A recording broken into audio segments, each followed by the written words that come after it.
ಶುಭೋದಯ. ಈಗಾಗಲೇ ನೀವು ಆಯ್ಕೆ ಆಯ್ಕೆ ಇದೆ ನಮ್ಮ ಕೈಯಲ್ಲಿ ಪಾಠದಲ್ಲಿ ನೇಮಿಚಂದ್ರವ್ರ ಪರಿಚಯವನ್ನು ನೋಡಿದ್ರಿ. ಅದೇ ರೀತಿ ನೇಮಿಚಂದ್ರವ್ರ ಪರಿಚಯ ಆದಮೇಲೆ ಅವರು ಬಾಳಿನಲ್ಲಿ ಆದಂತಹ ಒಂದು ಘಟನೆಯನ್ನು ನೀವು ನೋಡಿದ್ರಿ. ಅಂದರೆ ನೇಮಿಚಂದ್ರ ಈ ಲೇಖಕಿಯವರ ಪತಿಯಾಗಿರುವಂತಹ ಕೀರ್ತಿಗೆ ಎಂಥ ಒಂದು ಸಮಸ್ಯೆ ಬಂತು ಅಂತ ಕೂಡ ನೋಡಿದ್ವಿ. ಹಾಗಾದರೆ ಅವರು ಯಾವ ರೀತಿಯ ಒಂದು ಆಯ್ಕೆಯನ್ನು ಅನುಸರಿಸಿದರು ಎಂಬುದನ್ನು ಕೂಡ ನೋಡಿದ್ರಿ.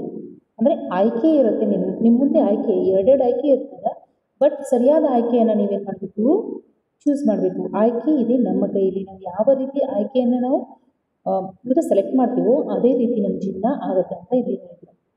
ಈಗ ಕೀರ್ತಿ ಅವರಿಗೆ ಆಪರೇಷನ್ ಮಾಡಬೇಕಾಗಿತ್ತು, ಬಟ್ ಅವರು ಬೇರೆ ಒಂದು ಆಯ್ಕೆಯನ್ನು ಅನುಸರಿಸಿದ್ರಿಂದ ಅವರು ಆಪರೇಷನ್ ಮಾಡುವಂತಹ ಒಂದು ಸಮಸ್ಯೆನೇ ಬರಲಿಲ್ಲ.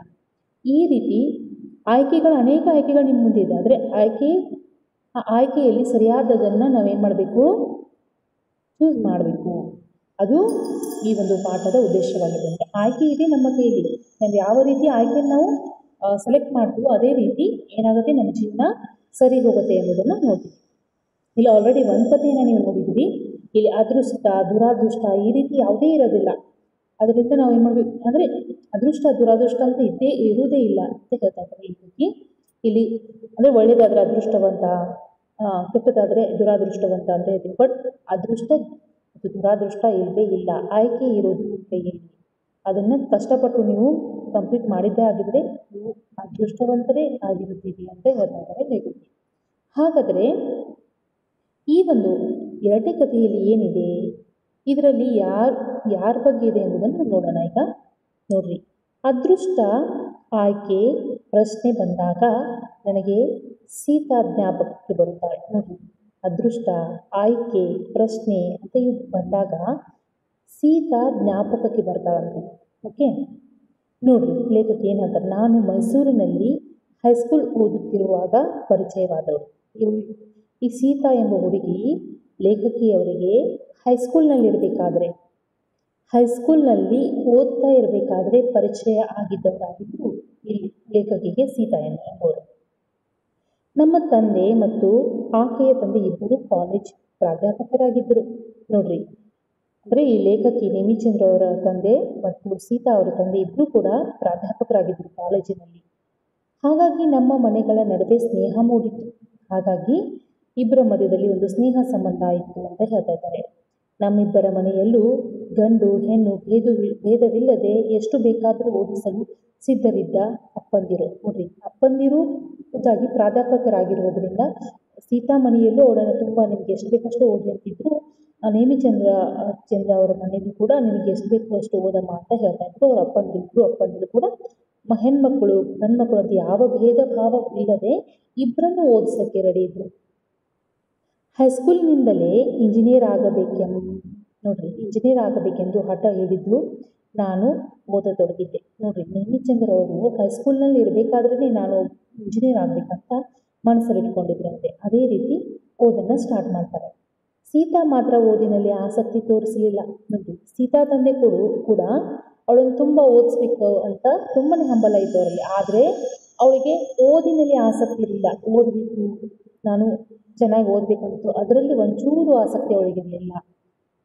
ಹಾಗೇನು ಮಾಡ್ತಾನೆ ನೋಡ್ರಿ, SSLCಯಲ್ಲಿ ಎಲ್ಲ ವಿಷಯದಲ್ಲೂ ಫೇಲ್ ಆದಳು.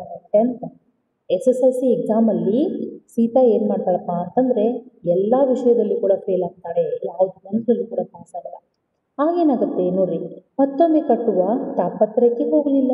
ನೋಡ್ರಿ, ಇನ್ನೊಂದ್ಸಲ ಎಕ್ಸಾಮ್ ಕಟ್ಟಿ ಮತ್ತೆ ಪಾಸ್ ಮಾಡ್ಕೋಬೇಕು ಅನ್ಕೋತಾರೆ ಕೆಲವು ಜನ. ಆದರೆ ಆ ಒಂದು ತಾಪತ್ರಯಕ್ಕೆ ಹೋಗಲೇ ಇಲ್ಲ ಅವಳು, ಇಂಟ್ರೆಸ್ಟೇ ಇಲ್ಲ ಓದಿನಲ್ಲಿ ಅವಳಿಗೆ.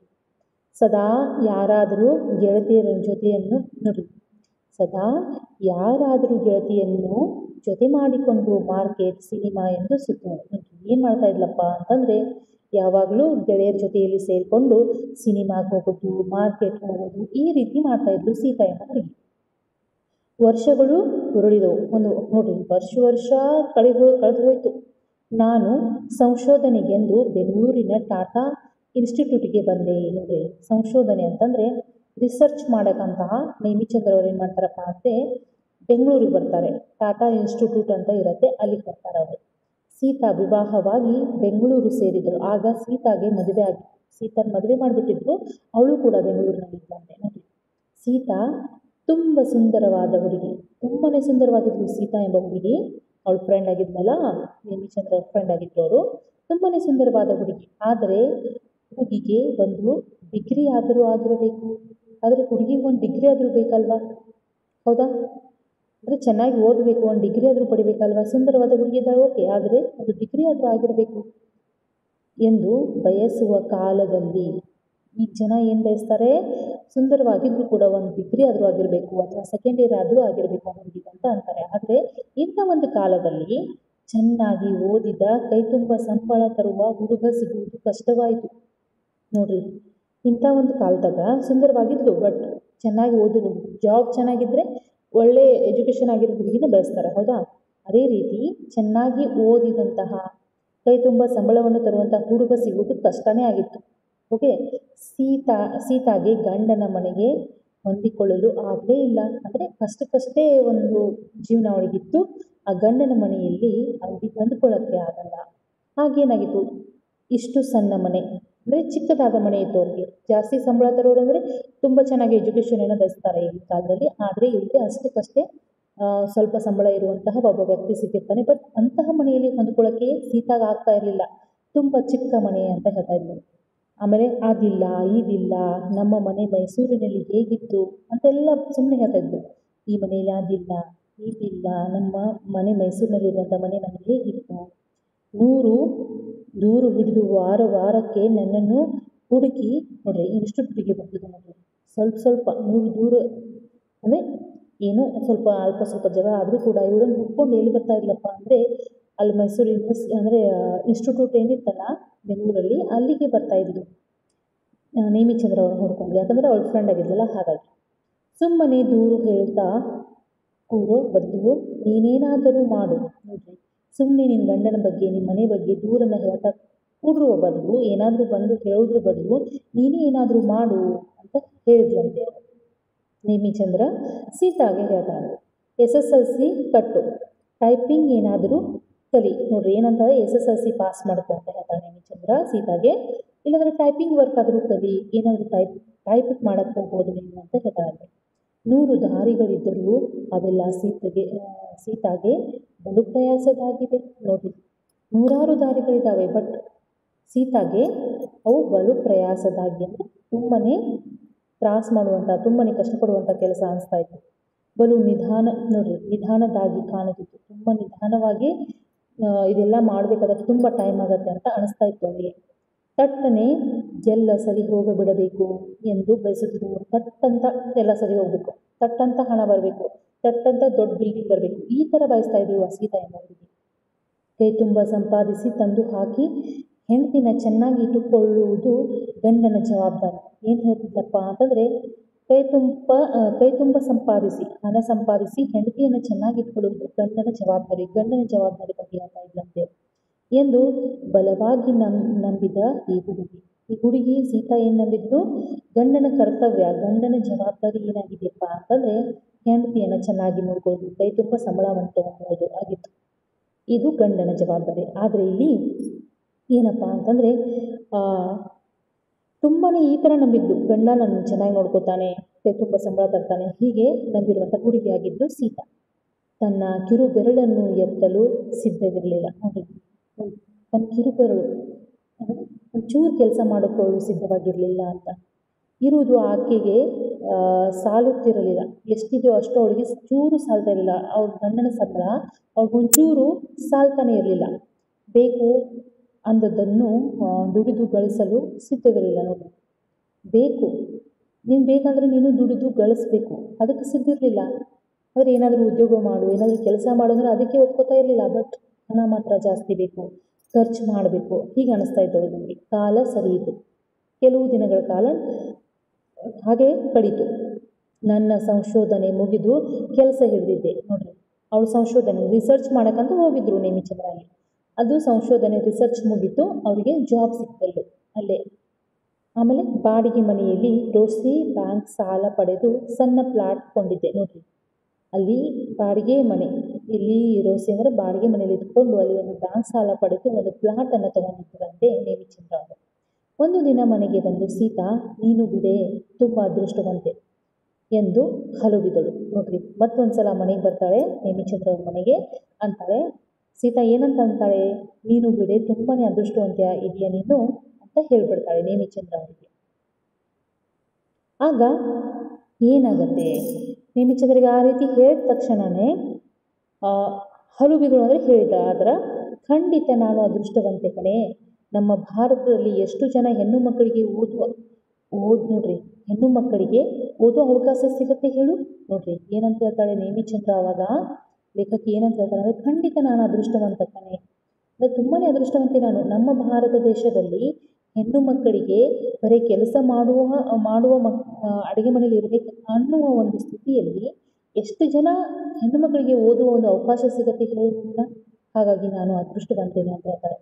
ವಿದ್ಯಾವಂತರ ಕುಟುಂಬದಲ್ಲಿ ಹುಟ್ಟಿದ್ದೇನೆ ಅಲ್ಲ, ಅದು ನನ್ನ ಅದೃಷ್ಟ. ನನ್ನ ಅದೃಷ್ಟ ಅಂತಂದರೆ ವಿದ್ಯಾವಂತ. ನಮ್ಮ ತಂದೆ ಕೂಡ ಕಾಲೇಜ್ ಪ್ರಾಧ್ಯಾಪಕರಾಗಿದ್ದರು, ಹಾಗಾಗಿ ನಾನು ವಿದ್ಯಾವಂತರ ಕುಟುಂಬದಲ್ಲಿ ಹುಟ್ಟಿದ್ದೀನಲ್ಲ, ಅದು ನನ್ನ ಅದೃಷ್ಟ ಅಂತ ಹೇಳ್ತಾರೆ ನೇಮಿಚಂದ್ರ. ಎಷ್ಟು ಬೇಕಾದರೂ ಓದಿಸ್ತೀನಿ ಅಂದ ಅಪ್ಪ ಇದ್ದಾರಲ್ಲ, ಅದು ನನ್ನ ಅದೃಷ್ಟ. ನಿಮ್ಗೆ ಎಷ್ಟು ಬೇಕಷ್ಟು ಓದು ಅಂತಾರಲ್ಲ ನಮ್ಮಪ್ಪ, ಅದು ನನ್ನ ಅದೃಷ್ಟ ಅಂತ ಹೇಳ್ತಾರೆ ನೇಮಿಚಂದ್ರ. ಆದರೆ ಹುಚ್ಚಿ, ಈ ಅದೃಷ್ಟ ನಿನಗೂ ಇತ್ತಲ್ಲೇ ಎಂದು ಬಿಟ್ಟೆ. ತನ್ನ ಗೆಳತಿ ಸೀತಾಗೆ ಏನಂತಾಳೆ ನೇಮಿಚಂದ್ರ ಅಂತಂದರೆ, ಆ ಅದೃಷ್ಟ, ನನಗಿರುವಂಥ ಅದೃಷ್ಟ ನಿನಗೂ ಕೂಡ ಇತ್ತಲ್ಲೇ, ನಿನಗೂ ಕೂಡ ಇತ್ತು ಆ ಅದೃಷ್ಟ.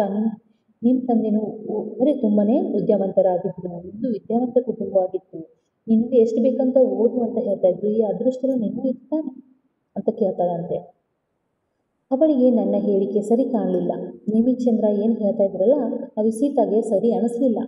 ಅವಳಿಗೆ ಬದುಕೆಲ್ಲವೂ ಅದೃಷ್ಟದ ಆಟದಂತೆ ಕಾಣ್ತಿತ್ತು. ಅವಳಿಗೆ ಸೀತಾಗೆ ಹೇಗೆ ಅನಿಸ್ತಾ ಇತ್ತು, ಈ ಜೀವನ ಎಲ್ಲ ಒಂದು ಅದೃಷ್ಟದ ಆಟ ಇದೆ, ಅದೃಷ್ಟ ಇದ್ದವ್ರ ಕಡೆ ಹೋಗುತ್ತೆ ಅಂತ ಅನಿಸ್ತಾ ಇತ್ತು. ಈ ಥರ ಅನಿಸ್ತಾ ಇತ್ತು ಬರೀ ಅವಳಿಗೆ. ತನ್ನದು ಹಣೆ ಬರ, ನನ್ನದೇ ಹಣೆ ಬರ ಅಂತ ಹೇಳ್ಬಿಡ್ತಾಳೆ. ನನ್ನದೊಂದು ಹಣೆ ಬರ ಅಂತ ಹೇಳಿಬಿಟ್ಟು ದುರಾದೃಷ್ಟ ಅಂತ ಹಲುಬಿದಳು. ನಾನೇ ದುರಾದೃಷ್ಟವಂತೆ, ನಾನು ದುರಾದೃಷ್ಟ, ನಾನು ದುರಾದೃಷ್ಟ ಅಂತ ಹೇಳ್ತಾಳಂತೆ. ಅವಳ ಮದುವೆ ಹೆಚ್ಚು ದಿನ ಉಳಿಯಲಿಲ್ಲ. ಇದು ಅಂದರೆ ಅವಳು ತನ್ನ ಗಂಡನ ಜೊತೆಯಲ್ಲಿ ಹೆಚ್ಚು ದಿನಗಳ ಕಾಲ ಬದುಕಲಿಲ್ಲ. ಮದುವೆ ಹೆಚ್ಚು ದಿನ ಉಳಿಲಿಲ್ಲ ಅಂದರೆ ಅವ್ರ ಜೊತೆಯಲ್ಲಿ ಬದುಕಲಿಲ್ಲ ಅಂತ. ಅವಳ ಬದುಕು ದುರಂತದಲ್ಲಿಯೇ ಕೊನೆಗೊಂಡಿತ್ತು. ಈ ರೀತಿ ಅವಳು ಬದುಕೇನಾಗಿತ್ತಪ್ಪ ಅಂತಂದರೆ ದುರಂತದಲ್ಲಿಯೇ ಕೊನೆಗೊಳ್ಳುತ್ತೆ. ಇದು ಅವಳು ಗೆಳತಿಯಾದ ಸೀತಾ ಅನ್ನೋ ಕಥೆಯನ್ನು ಹೇಳ್ತಾಳೆ. ಅವಳು ಯಾವ ರೀತಿ ಆಯ್ಕೆಯನ್ನು ಮಾಡ್ಕೊಂಡಿದ್ಲು, ತಪ್ಪಾದ ಆಯ್ಕೆ ಮಾಡೋದ್ರಿಂದ ಅವಳ ಜೀವನನೇ ಹಾಳಾಗಿತ್ತು. ಹಾಗಾದರೆ ಆಯ್ಕೆ ಇರೋದು ನಮ್ಮ ಕೈಯಲ್ಲಿ, ನಾವು ಸರಿಯಾದ ಆಯ್ಕೆಯನ್ನು ಮಾಡ್ಕೋಬೇಕು ಎನ್ನುವುದು ಲೇಖಕಿಯ ಒಂದು ಆಶಯವಾಗಿದೆ ಇಲ್ಲಿ ಅಂತ ಹೇಳ್ತಾರೆ. ಹಾಗಾದರೆ ಇನ್ನೊಂದು ಕಥೆ ಇದೆ, ಅದೇನಪ್ಪ ಅಂತಂದರೆ ಇಲ್ಲಿ ಬಹಳಷ್ಟು ಬಾರಿ ಯೋಚಿಸುತ್ತೇನೆ, ಅದೃಷ್ಟ ಎಂದರೇನು. ಲೇಖಕಿಯವರು ನೇಮಿಚಂದ್ರವರು ಏನು ಮಾಡ್ತಾರಪ್ಪ ಅಂತಂದರೆ ತುಂಬಾ ಯೋಚನೆ ಮಾಡ್ತಾರೆ, ಅದೃಷ್ಟ ಅಂತಂದರೆ ಏನು ಅಂತ. ಅತಿ ಕಡಿಮೆ ಸಂಭವನೀಯತೆ ಇರುವ ಘಟನೆ ನಡೆದಾಗ, ನೋಡ್ರಿ, ಅತಿ ಕಡಿಮೆ ಸಂಭವನೀಯತೆ ಇರುವಂಥ ಒಂದು ಘಟನೆ ನಡೆದಾಗ ಅದು ಒಳ್ಳೆಯದಿದ್ದರೆ ಅದನ್ನು ಅದೃಷ್ಟ ಎನ್ನುತ್ತೇವೆ. ನೋಡ್ರಿ, ಒಂದು ಘಟನೆ ನಡೀತದೆ, ಈಗ ಉದಾಹರಣೆಗೆ ಈಗ ಒಂದು ಒಳ್ಳೆಯದು ಒಂದು ಬಹುಮಾನ ಬರುತ್ತೆ, ಏನೋ ಬರುತ್ತೆ, ಅದು ಅದೃಷ್ಟ ಅಂತೀವಿ. ಆದರೆ ಅದೇ ರೀತಿ ಆಕ್ಸಿಡೆಂಟ್ ಆಗಲಿ, ಕೈಯ ಕಾಲ ಹೋಗಲಿ, ಅದನ್ನೇನಂತೀವಿ, ದುರಾದೃಷ್ಟ ಅಂತ ಅಂತೀವಿ, ಹೌದಾ. ನೋಡ್ರಿ, ಅದು ಒಳ್ಳೆಯದಿದ್ದರೆ ಅದನ್ನು ಅದೃಷ್ಟ ಎನ್ನುತ್ತೇವೆ. ಕೆಲವು ತಿಂಗಳ ಹಿಂದೆ ನಮ್ಮ ಕಾರ್ಖಾನೆಗೆ ಹೋಗುವ ಏರ್ಪೋರ್ಟ್ ರಸ್ತೆಯಲ್ಲಿ ಒಂದು ಭಯಂಕರ ಅಪಘಾತವಾಗಿತ್ತು. ನೋಡ್ರಿ, ಏನಪ್ಪ ಆಗಿತ್ತಂದರೆ ಕೆಲವು ತಿಂಗಳ ಹಿಂದೆ ಏನಾಗಿತ್ತಪ್ಪ ಅಂದರೆ ಅವ್ರ ಕಾರ್ಖಾನೆ ಒಂದಿತ್ತು. ಆ ಕಾರ್ಖಾನೆಗೆ ಹೋಗುವಂಥ ಏರ್ಪೋರ್ಟ್ ರಸ್ತೆಯಲ್ಲಿ ಒಂದು ಭಯಂಕರ ಅಪಘಾತ ಅಂದರೆ ಆಕ್ಸಿಡೆಂಟ್ ಆಗಿತ್ತು. ಕಾರೊಂದು ನೋಡ್ರಿ ಇಬ್ಬಾಗವಾಗಿ ಜಜ್ಜಿ ಹೋಗಿದ್ದ ರೀತಿ ನೋಡಿ ಒಳಗಿದ್ದವರಾರು ಉಳಿದಿಲ್ಲೋ ಅಂದುಕೊಂಡಿದ್ದೀವಿ. ನೋಡ್ರಿ, ಒಂದು ಕಾರು ಅಂದರೆ ಇಬ್ಬಾಗ ಅಂತಂದರೆ 2 ಭಾಗ ಆಗಿತ್ತು, ಜಜ್ಜಿತ್ತು ಪೂರ್ತಿ. ತುಂಬಾ ಭಯಂಕರವಾದ ಆಕ್ಸಿಡೆಂಟ್ ಆಗಿತ್ತು. ಅದರಲ್ಲಿ ಇರುವವರು ಯಾರೂ ಉಳಿದಿಲ್ಲ ಅಂತ ಅಂದ್ಕೊಂಡಿದ್ವಿ. ಮರುದಿನ ಪತ್ರಿಕೆ ನೋಡುತ್ತಿದ್ದೇನೆ. ನೆಕ್ಸ್ಟ್ ಡೇ ಏನಾಗಿತ್ತಪ್ಪ ಅಂತಂದರೆ ನ್ಯೂಸ್ ಪೇಪರ್ ಓದ್ತಾ ಇದ್ದಾರೆ ಲೇಖಕಿಯವರು. ಆ ಕಾರಲ್ಲಿ ಕುಳಿತ ಮನುಷ್ಯ ಜೀವದೊಂದಿಗೆ ನೋಡ್ರಿ ಬಚಾವಾಗಿದ್ದ. ಕಾರದಲ್ಲಿ ಏನು ಡ್ರೈವ್ ಮಾಡ್ತಾ ಇದ್ದಲ್ಲ ಆ ಮನುಷ್ಯ, ಅವನಿಗೇನೂ ಆಗಿರಲಿಲ್ಲ, ಅವನ ಜೀವ ಹಾಗೆ ಉಳಿದಿತ್ತು. ಅದು ಅದೃಷ್ಟ. ಇದನ್ನು ಅದೃಷ್ಟ ಅಂತ ಕರಿತೀವಿ. ಹೌದಾ? ಅದೇ ಚಾಮರಾಜಪೇಟೆಯಲ್ಲಿದ್ದ ನಮ್ಮ ನೆಂಟರ ಹುಡುಗ, ಅಂದರೆ ಚಾಮರಾಜಪೇಟೆ ಅಂತ ಒಂದು ಊರು, ಅಲ್ಲಿರುವಂಥ ಒಬ್ಬ ನೆಂಟ ಅಂದರೆ ರಿಲೇಟಿವ್ಸ್ ಹುಡುಗ ನೋಡ್ರಿ ಫುಟ್ಪಾತ್ ಮೇಲೆ ನಿಂತಿದ್ದರು. ಅಂದರೆ ಒಂದು ಫುಟ್ಪಾತ್ ಮೇಲೆ ನಿಂತಿದ್ದು, ಗೊತ್ತಲ್ಲ ಫುಟ್ಪಾತ್ ಅಂದರೆ ಸೈಡ್, ರೋಡ್ ಸೈಡಲ್ಲಿ ನಿಂತಿದ್ದನು. ಲಾರಿ ಒಂದು ನಿಯಂತ್ರಣ ತಪ್ಪಿ ಬಂದು ಹೊಡೆದು ಸ್ಥಳದಲ್ಲಿ ಮೃತನಾಗಿದ್ದ. ನೋಡಿ, ಲಾರಿ ಅಂತಂದರೆ ಒಂದು ಟ್ರಕ್ ಬಂದು ಅವನಿಗೆ ಹೊಡೆದಿತ್ತು. ಆ ಒಂದು ಸ್ಥಳದಲ್ಲಿ ಅವನು ಡೆತ್ ಆದ ಹೋದ, ಅಂದರೆ ಸತ್ತು ಹೋದನು. ಇದು ದುರಾದೃಷ್ಟ ಅಂತ ಹೇಳ್ತೀವಿ. ನೋಡ್ರಿ, ಅದೃಷ್ಟ ಅಂತಂದರೆ ಎಷ್ಟು ದೊಡ್ಡದಾದ ಅಪಘಾತ ಆದರೂ ಉಳಿದಿರೋದು ಒಂದು ಅದೃಷ್ಟ ಅಂತೀವಿ. ಸ್ಥಳದಲ್ಲಿ ನಿಂತವನಿಗೆ ಬಂದು ಗುದ್ದಿದ್ದ ಲಾರಿಯಿಂದ ಅವನು ಸ್ಥಳದಲ್ಲಿ ಸತ್ತು ಹೋದ್ನಲ್ಲ, ಇದು ದುರಾದೃಷ್ಟ ಅಂತ ಕರಿತೀವಿ. ಈ ಬದುಕಿನಲ್ಲಿ ಅಪರೂಪಕ್ಕೆ ಇಂತಹ ಅದೃಷ್ಟ ದುರಾದೃಷ್ಟ ಘಟನೆಗಳು ಘಟಿಸುತ್ತವೆ. ನಮ್ಮ ಬದುಕಿನಲ್ಲಿ ಏನಾಗ್ತಾವಪ್ಪ ಅಂತಂದರೆ ಅಪರೂಪ, ಯಾವಾಗಲೂ ಒಮ್ಮೆ ಈ ಥರದ ಅದೃಷ್ಟ ದುರಾದೃಷ್ಟ ಘಟನೆಗಳು ಘಟಿಸ್ತಾ ಇರ್ತವೆ. ಆದರೆ ಅದೃಷ್ಟವನ್ನೇ ಅವಲಂಬಿಸಿ ಬದುಕಲು ಹೊರಟವರು ಜೂಜುಕೋರರಾಗುತ್ತಾರೆ. ಆದರೆ ನಾನು ಅದೃಷ್ಟವಂತ, ಏನು ಮಾಡ್ತೀವಿ, ನಾನು ಅದೃಷ್ಟವಂತ, ನಾನು ಇವತ್ತು ಗೆದ್ದೆ ಗೆಲ್ತೀನಿ, ನಾನು ಹಣ ಗೆದ್ದೆ ಗೆಲ್ತೀನಿ ಅಂತ ಹೊರಟಿರ್ತಾರಲ್ಲ, ಅವ್ರು ಏನಾಗ್ತಾರೆ, ಜೂಜುಕೋರರಾಗುತ್ತಾರೆ. ನೋಡಿ, ಜೂಜುಕೋರ ಅಂದರೆ ಗೊತ್ತಲ್ಲ, ಜೂಜು ಆಡೋರು. ಅವರು ನಂದು ಅದೃಷ್ಟ ಚೆನ್ನಾಗಿದೆ, ಇವತ್ತು ನಾನು ಆಡಿದರೆ ನನಗೆ ಹಣ ಬಂದೇ ಬರುತ್ತೆ ಅಂತ ಹೋಗ್ತಾರೆ ಅದೃಷ್ಟ ನೆನ್ಕೊಂಡು. ಅಲ್ಲಿ ಸೋತು ಬಂದುಬಿಡ್ತಾರೆ, ಅವಾಗ ಎಲ್ಲ ಹಣವನ್ನು ಹಾಕ್ಬರ್ತಾರೆ. ಇದು ನೋಡ್ರಿ, ಆದರೆ ಅದೃಷ್ಟವನ್ನೇ ಅವಲಂಬಿಸಿ ಬದುಕಲು ಹೊರಟವರು ಜೂಜುಕೋರರಾಗುತ್ತಾರೆ. ಜೂಜುಕೋರ ಅಂತ ಇರ್ತಾರಲ್ಲ, ಆಟ ಆಡೋರು, ಜೂಜು ಆಟ, ಆ ಥರ ಆಗ್ತಾರೆ ಅಂಥವ್ರು ನಂಬಿದವರು, ಅದೃಷ್ಟವನ್ನು ನಂಬಿದವರು ಅಂತ ಹೇಳ್ತಾರೆ. ಬದುಕು ಸದಾ ಅದೃಷ್ಟಗಳನ್ನು ನಮ್ಮತ್ತ ಎಸೆಯದಿದ್ದರೂ ಬದುಕು 100,000 ಅವಕಾಶಗಳನ್ನು ನಮ್ಮೆದುರು ತೆರೆಯುತ್ತದೆ. ನೋಡಿ, ಬದುಕು ಎಂಬುದೇನಿದೆಯಲ್ಲ, ಸದಾ ಅದೃಷ್ಟಗಳನ್ನು ನಮ್ಮತ್ತ ಎಸೆಯದಿದ್ದರೂ ಕೂಡ ಬದುಕು 100,000 ಅವಕಾಶಗಳನ್ನು ನಮ್ಮೆದುರು ತೆರೆಯುತ್ತದೆ. 100,000 ಅವಕಾಶಗಳನ್ನು ಇದ್ದಾವಲ್ಲ, ಅದು ನಮ್ಮೆದುರು ತೆರೆಯುತ್ತದೆ ಅಂತ. ಎಂಥ ಕೆಟ್ಟ ಸಂದರ್ಭದಲ್ಲೂ ನಮ್ಮೆದುರು ಆಯ್ಕೆಗಳಿರುತ್ತವೆ. ನೋಡಿ, ಎಂಥ ಕೆಟ್ಟ ಸಂದರ್ಭಗಳಿರಲಿ, ನಮ್ಮೆದುರು ಆಯ್ಕೆಗಳಿರ್ತವೆ. ದಿನ ಬಡಿಯುವ ಗಂಡನನ್ನು ಪಡೆದು ಕ್ರೌರ್ಯ ಹಿಂಸೆಯ ಮದುವೆಯಲ್ಲಿ ಸಿಕ್ಕಿ ಬಿದ್ದಿದ್ದ, ಕೇವಲ 10ನೇ ತರಗತಿ ಓದಿದ್ದ 3 ಸಣ್ಣ ಮಕ್ಕಳ ತಾಯಿ ಫ್ಲೇವಿಯಾ. ನೋಡ್ರಿ, ಫ್ಲೇವಿಯಾ ತಾನು ಓದಿಲ್ಲ, ತವರಿನ ಸಂಪತ್ತಿಲ್ಲ, ಬೆಂಬಲಕ್ಕೆ ಯಾರಿಲ್ಲ, 3 ಮಕ್ಕಳು ನಡೆಸಿಕೊಳ್ಳದೆ ಬೇರೆ ಮಾರ್ಗವಿಲ್ಲ ಎಂದು ಕೈಕಟ್ಟಿ ದುರಾದೃಷ್ಟಕ್ಕೆ ಹರುಬಿ ಕೂರಲಿಲ್ಲ. ನೋಡ್ರಿ, ಒಂದು ಘಟನೆಯನ್ನು ಹೇಳ್ತಾ ಇದ್ದಾರೆ ಇಲ್ಲಿ. ಏನಪ್ಪ ಅಂತಂದರೆ, ನಮ್ಮೆದುರು ಅವಕಾಶಗಳಿರ್ತವೆ, ನಮ್ಮೆದುರು ಆಯ್ಕೆಗಳಿರ್ತವೆ, ಸಾವಿರಾರು ಆಯ್ಕೆಗಳಿರ್ತವೆ, ಅವಕಾಶಗಳಿರ್ತವೆ. ನಮ್ಮೆದುರು ಇರುವಂತಹ ಅವಕಾಶಗಳನ್ನು ಕೆಟ್ಟ ಸಂದರ್ಭದಲ್ಲೂ ನಮ್ಮೆದುರು ಆಯ್ಕೆಗಳಿದ್ದೇ ಇರ್ತವೆ. ದಿನ ನೋಡ್ರಿ, ಇಲ್ಲೊಂದು ಉದಾಹರಣೆ ಇದೆ. ಫ್ಲೇವಿಯಾ ಅಂತ, ಅವಳು ದಿನ ಆಕೆ ಗಂಡ ಅವಳನ್ನು ಬಡಿತಾ ಇದ್ದ, ಅಂದರೆ ಹಿಂಸೆಯನ್ನು ಮಾಡ್ತಾ ಇದ್ದ, ಕ್ರೌರ್ಯದಿಂದ ಮದುವೆಯಲ್ಲಿ ಸಿಕ್ಕಿಬಿದ್ದಿದ್ದಳು. ಅಂದರೆ ಅಂಥ ಗಂಡನನ್ನು ಪಡೆದಿದ್ಳು, ಕೆಟ್ಟ ಗಂಡನನ್ನು ಪಡೆದಿರುವಂತಹ ಒಬ್ಬ 10ನೇ ತರಗತಿ ಓದಿದಂತಹ ಒಬ್ಬ ಮಹಿಳೆ. ನೋಡಿ, ಫ್ಲೇವಿಯಾ ಅಂತ ಅವಳ ಹೆಸರು. ಅವಳು 10ನೇ ತರಗತಿ ಓದಿದ್ಳು, ಆದರೂ 3 ಮಕ್ಕಳ ತಾಯಿಯಾಗಿದ್ಳು. ಆಮೇಲೆ ತವರಿನ ಸಂಪತ್ತಿರಲಿಲ್ಲ, ತವರು ಮನೆಯಲ್ಲೂ ಬಡತನ ಇತ್ತು, ಅಲ್ಲಿ ಸಂಪತ್ತು ಕೂಡ ಇರಲಿಲ್ಲ, ಬೆಂಬಲಕ್ಕೆ ಯಾರೂ ಕೂಡ ಇರಲಿಲ್ಲ, ಸಪೋರ್ಟಿಗೆ ಅಂತ ಯಾರೂ ಇರಲಿಲ್ಲ. 3 ಮಕ್ಕಳು ಬೇರೆ ಇದ್ವು, ಬಳಸ್ಕೊಳ್ಳೋದೇ ಬೇರೆ ಮಾರ್ಗ ಇಲ್ಲ. ನನಗೆ ದಿನ ಬಡಿಸ್ಕೊಳ್ಳೋದೇ ಆಗಿತ್ತು ನನ್ನಿಂದ, ಹಾಗಾಗಿ ಬಡಿಸ್ಕೊಳ್ಳೋದೇ ಬೇರೆ ಮಾರ್ಗ ಇಲ್ಲ. ಕೈಕಟ್ಟಿ ದುರಾದೃಷ್ಟಕ್ಕೆ ಹಲುಬಿ ಕೂರಲಿಲ್ಲ ಅವಳು. ನನ್ನ ದುರಾದೃಷ್ಟ ಅಂತ ಹೇಳಿ ಕೂರಲಿಲ್ಲ, ಇದೇ ನನ್ನ ಹಣೆ ಬರ ಅಂತ ಹೇಳಿ ಕೂರಲಿಲ್ಲ ಅವಳು. ಅವರೆದುರು ಆಯ್ಕೆಗಳಿದ್ದವು. ಅಂತಹ ಕೆಟ್ಟ ಸಂದರ್ಭದಲ್ಲೂ 40ರ ವಯಸ್ಸಿನಲ್ಲಿ ವಿದ್ಯಾಭ್ಯಾಸ ಮುಂದುವರೆಸಿ ಮುಂಬಯಿಯ ಪ್ರಸಿದ್ಧ ನ್ಯಾಯವಾದಿಯಾದರು. ನೋಡ್ರಿ, ಅಂತಹ ಒಂದು 40ರ ವಯಸ್ಸಲ್ಲಿ, ಅಂದರೆ ಮುಂದೆ ವಯಸ್ಸಾಗಿತ್ತು ಅವಳಿಗೆ, ಆ 40ರ ವಯಸ್ಸಲ್ಲಿ ಕೂಡ ಅವಳು ಮುಂದೆ ವಿದ್ಯಾಭ್ಯಾಸವನ್ನು ಮುಂದುವರಿಸಿದ್ದು. ಆಮೇಲೆ ಮುಂಬಯಿನ ಒಂದು ಪ್ರಸಿದ್ಧ ನ್ಯಾಯವಾದಿಯಾದನು. 3 ಮಕ್ಕಳನ್ನು ಮುಂದೆ ತಂದರು. ಆ 3 ಮಕ್ಕಳನ್ನು ತುಂಬ ಚೆನ್ನಾಗಿ ಸಾಕಿ ಅವರನ್ನು ಮುಂದೆ ತಂದಿರುವಂತಹ ಫ್ಲೇವಿಯಾ ಮಹಿಳೆ. ಇವಳ ಬಗ್ಗೆ ಅಂದರೆ ಅವಳು ದುರಾದೃಷ್ಟವನ್ನು ನಂಬಿ ಹಾಗೆ ಕೂಡಲಿಲ್ಲ, ಧೈರ್ಯ ಮಾಡಿ ಎಜುಕೇಷನನ್ನು ಪೂರ್ತಿ ಮಾಡಿ ಏನು ಮಾಡಿದ್ಲು, ಒಬ್ಬ ನ್ಯಾಯವಾದಿಯಾಗಿ ತನ್ನ ಮಕ್ಕಳನ್ನು ತುಂಬ ಚೆನ್ನಾಗಿ ಸಾಕಿ ಅವರನ್ನು ಮುಂದೆ ತಂದಳು. ನೋಡ್ರಿ, ವರದಕ್ಷಿಣೆ ಕೊಡದೆ ಮದುವೆಗೆ ಬೇರೆ ಮಾರ್ಗವಿಲ್ಲ ಎಂದುಕೊಂಡು ನಿಶಾ ಶರ್ಮಾ ನೋಡ್ರಿ, ವರದಕ್ಷಿಣೆ ಕೊಡದೆ ಮದುವೆಗೆ ಬೇರೆ ದಾರಿ ಇಲ್ಲ ಅಂದ್ಕೊಂಡಿರುವಂಥ ನಿಶಾ ಶರ್ಮಾ ಅಂತ ಒಬ್ಬ ಮೇಲೆ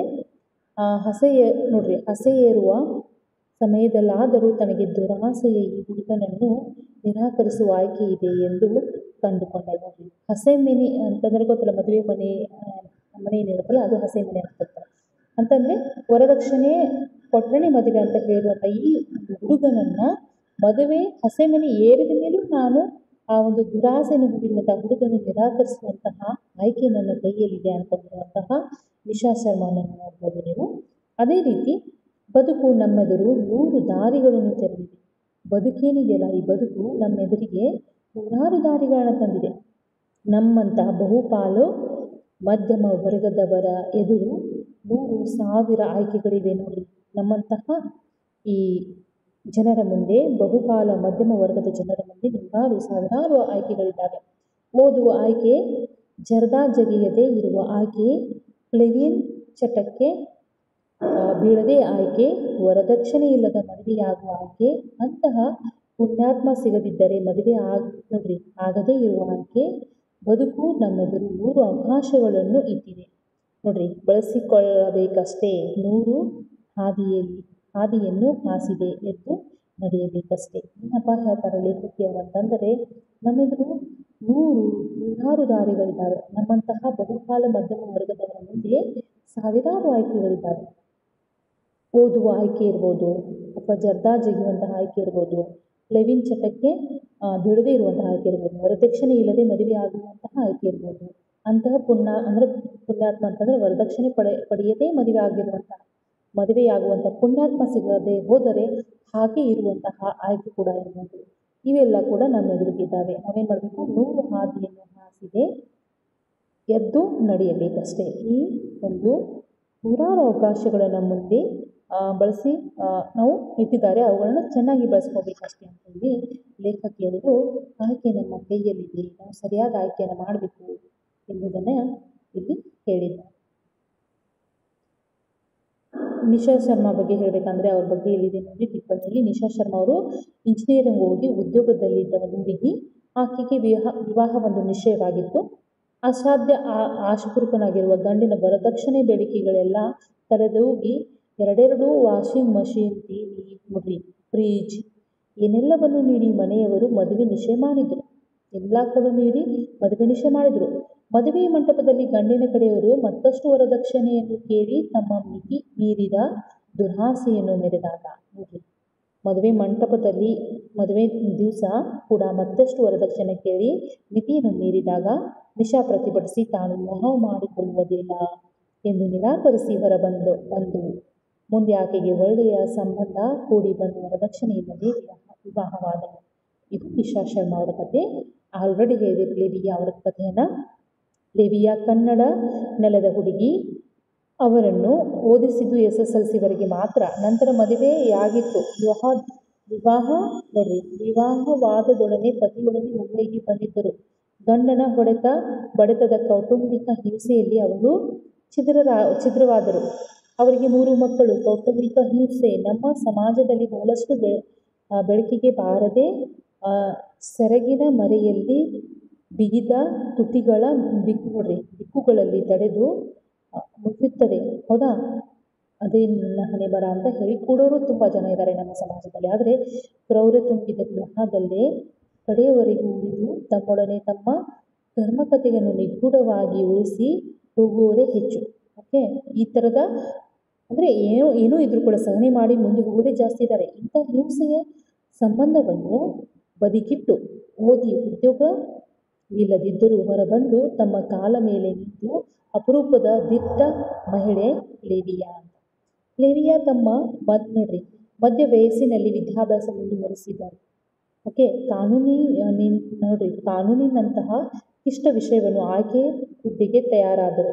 ತಮ್ಮ ಬದುಕಿನ ಕತ್ತಲನ್ನು ಕೆಡವುತ್ತಲೇ ಇತರರ ಹಾದಿಯ ಹಣತೆಯಾದರು. ಮಹಿಳಾ ಸಂಘಟನೆ, ಮಹಿಳಾ ಅಧ್ಯಯನದಲ್ಲಿ ತೊಡಗಿದರು. ನೋಡ್ರಿ, LLB ಮತ್ತು LLM ಮುಗಿಸಿದರೂ ಕೆಲವೇ ವರ್ಷಗಳಲ್ಲಿ ಅವರು ಶ್ರಮ ಫಲ ನೀಡಿದ್ದು ಅತ್ಯಂತ ಯಶಸ್ವಿ ಲಾಯರ್ ಎನಿಸಿಕೊಂಡಿದ್ದರಲ್ಲದೆ ಸ್ತ್ರೀವಾದಿ ದೃಷ್ಟಿಕೋನದ ನ್ಯಾಯವಾದಿ ಎಂದು ಹೆಸರು ಪಡೆದಿದ್ದಾರೆ ಅಂತ ಹೇಳ್ಬೋದು. ಈ ರೀತಿ ನಾವು ಯಾವುದೇ ಒಂದು ಕಷ್ಟ ಬಂದರೂ ಕೂಡ ಕಷ್ಟದ ದಾರಿಯಲ್ಲಿ ನಮಗೆ ಅನೇಕ ಆಯ್ಕೆಗಳಿರ್ತವೆ. ಒಳ್ಳೆಯ ಆಯ್ಕೆಯನ್ನು ನಾವು ಮಾಡಬೇಕು ಅನ್ನೋದು ಈ ಒಂದು ಪಾಠದ ಉದ್ದೇಶವಾಗಿದೆ. ಹಾಗಾದರೆ ನಿಮ್ಗೆ ಈಗಾಗಲೇ ಗೊತ್ತು ನೋಡ್ರಿ, ವಿಭಕ್ತಿ ಪ್ರತ್ಯಯ ಅಂದರೆ ಏನು ಅಂತ ಗೊತ್ತು. ಅದು ಗ್ರಾಮರ್ ಪಾಯಿಂಟ್ ಆಗಿದೆ. ಇಲ್ಲಿ ನೋಡಿ, ಕೀರ್ತಿಗೆ, ನೋವಿನಲ್ಲಿ, ಶಾಲೆಯಲ್ಲಿ, ಮನೆಯಿಂದ. ನಿಮಗೆ ಗೊತ್ತು ವಿಭಕ್ತಿ ಪ್ರತ್ಯಯಗಳು ಒಟ್ಟು 8 ನೋಡಿ. ಯಾವುವು ಅಂದರೆ ಪ್ರಥಮವು ದ್ವಿತೀಯ ಅನ್ನು, ತೃತೀಯೆಯಿಂದ ಚತುರ್ಥಿಗೆ ಕೇಗೆ, ಪಂಚಮಿ ದೆಸೆಯಿಂದ ಷಷ್ಠಿ ಆ, ಸಪ್ತಮಿ ಅಲ್ಲಿ, ಸಂಬೋಧನೆ ಎ ಈಗ. ಈ ವಿಭಕ್ತಿ ಪ್ರತ್ಯಯಗಳಲ್ಲಿ ಕೀರ್ತಿಗೆ ಗೆ ಚತುರ್ಥಿ, ನೋವಿನಲ್ಲಿ ಸಪ್ತಮಿ, ಶಾಲೆಯಲ್ಲಿ ಅಲ್ಲಿ ಸಪ್ತಮಿ, ಮನೆಯಿಂದ ತೃತೀಯ, ಈ ರೀತಿ.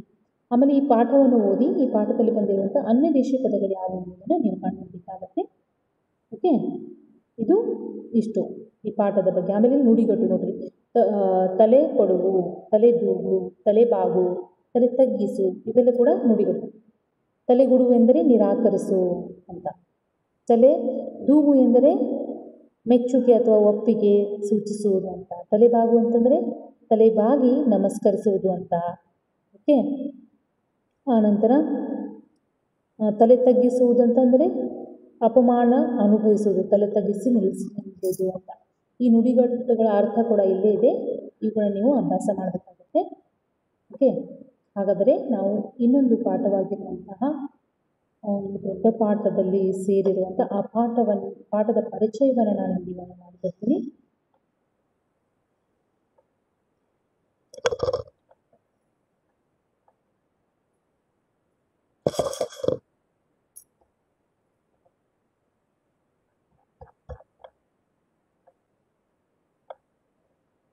ಕೃಷ್ಣೇಗೌಡರ ಆನೆ ನೋಡ್ರಿ.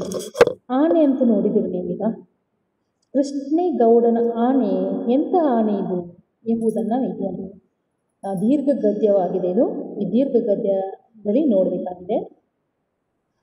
ಈ ದೀರ್ಘ ಗದ್ಯ ಒಂದು ಪಾಠ ಆಗಿದೆ ನಿಮಗೆ, ಪದ್ಯ, ಗದ್ಯ, ದೀರ್ಘ ಗದ್ಯ. ಹಾಗಾಗಿ ಈ ದೀರ್ಘ ಗದ್ಯವನ್ನು ಚೆನ್ನಾಗಿ ಅಭ್ಯಾಸ ಮಾಡಬೇಕು. ಇಲ್ಲಿ ಕೃಷ್ಣೇಗೌಡರ ಆನೆ, ಈ ಕೃಷ್ಣೇಗೌಡನ ಆನೆ ಎಂಥದ್ದು ಎಂಬುದನ್ನು ನಾವು ಇದರಲ್ಲಿ ನೋಡಬೇಕಾಗಿದೆ. ಈಗ ಈ ದೀರ್ಘ ಗದ್ಯ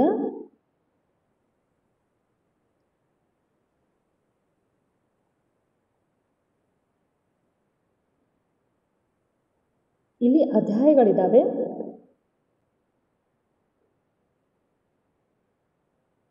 ಈ ಅಧ್ಯಾಯಗಳನ್ನು ನಾವು ನೋಡ್ತಾ ಹೋಗಬೇಕಾಗಿದ್ರೆ ಶಾರ್ಟ್ ಆಗಿ ಇಲ್ಲಿ ತೇಜಸ್ವಿಯವರು ಬರೆದಿರುವಂಥದ್ದು, ಇದು ಪೂರ್ಣಚಂದ್ರ ತೇಜಸ್ವಿಯವರು ಬರೆದಿರುವಂತಹ ಒಂದು ದೀರ್ಘ ಗದ್ಯವಾಗಿದೆ ಇದು. ಈ ಗದ್ಯದಲ್ಲಿ ಆನೆ, ಈ ಕೃಷ್ಣೇಗೌಡರು ಏನೋ ಒಂದು ಕೆಟ್ಟ ಕಾರ್ಯ ನಡೆದರೂ ಕೂಡ ಈ ಆನೆ ಮೇಲೆ ಸಂಶಯ ಬರುವಂಥದ್ದು ಒಂದು ಪರಿಪಾಠವಾಗಿತ್ತು ಈ ಒಂದು ಗದ್ಯದಲ್ಲಿ. ಎಲ್ಲ ಕೂಡ ಗೌಡರ ಆನೆಯೇ ಮಾಡಿದೆ ಅಂತ ಅನ್ಕೋತಾ ಇದ್ರು.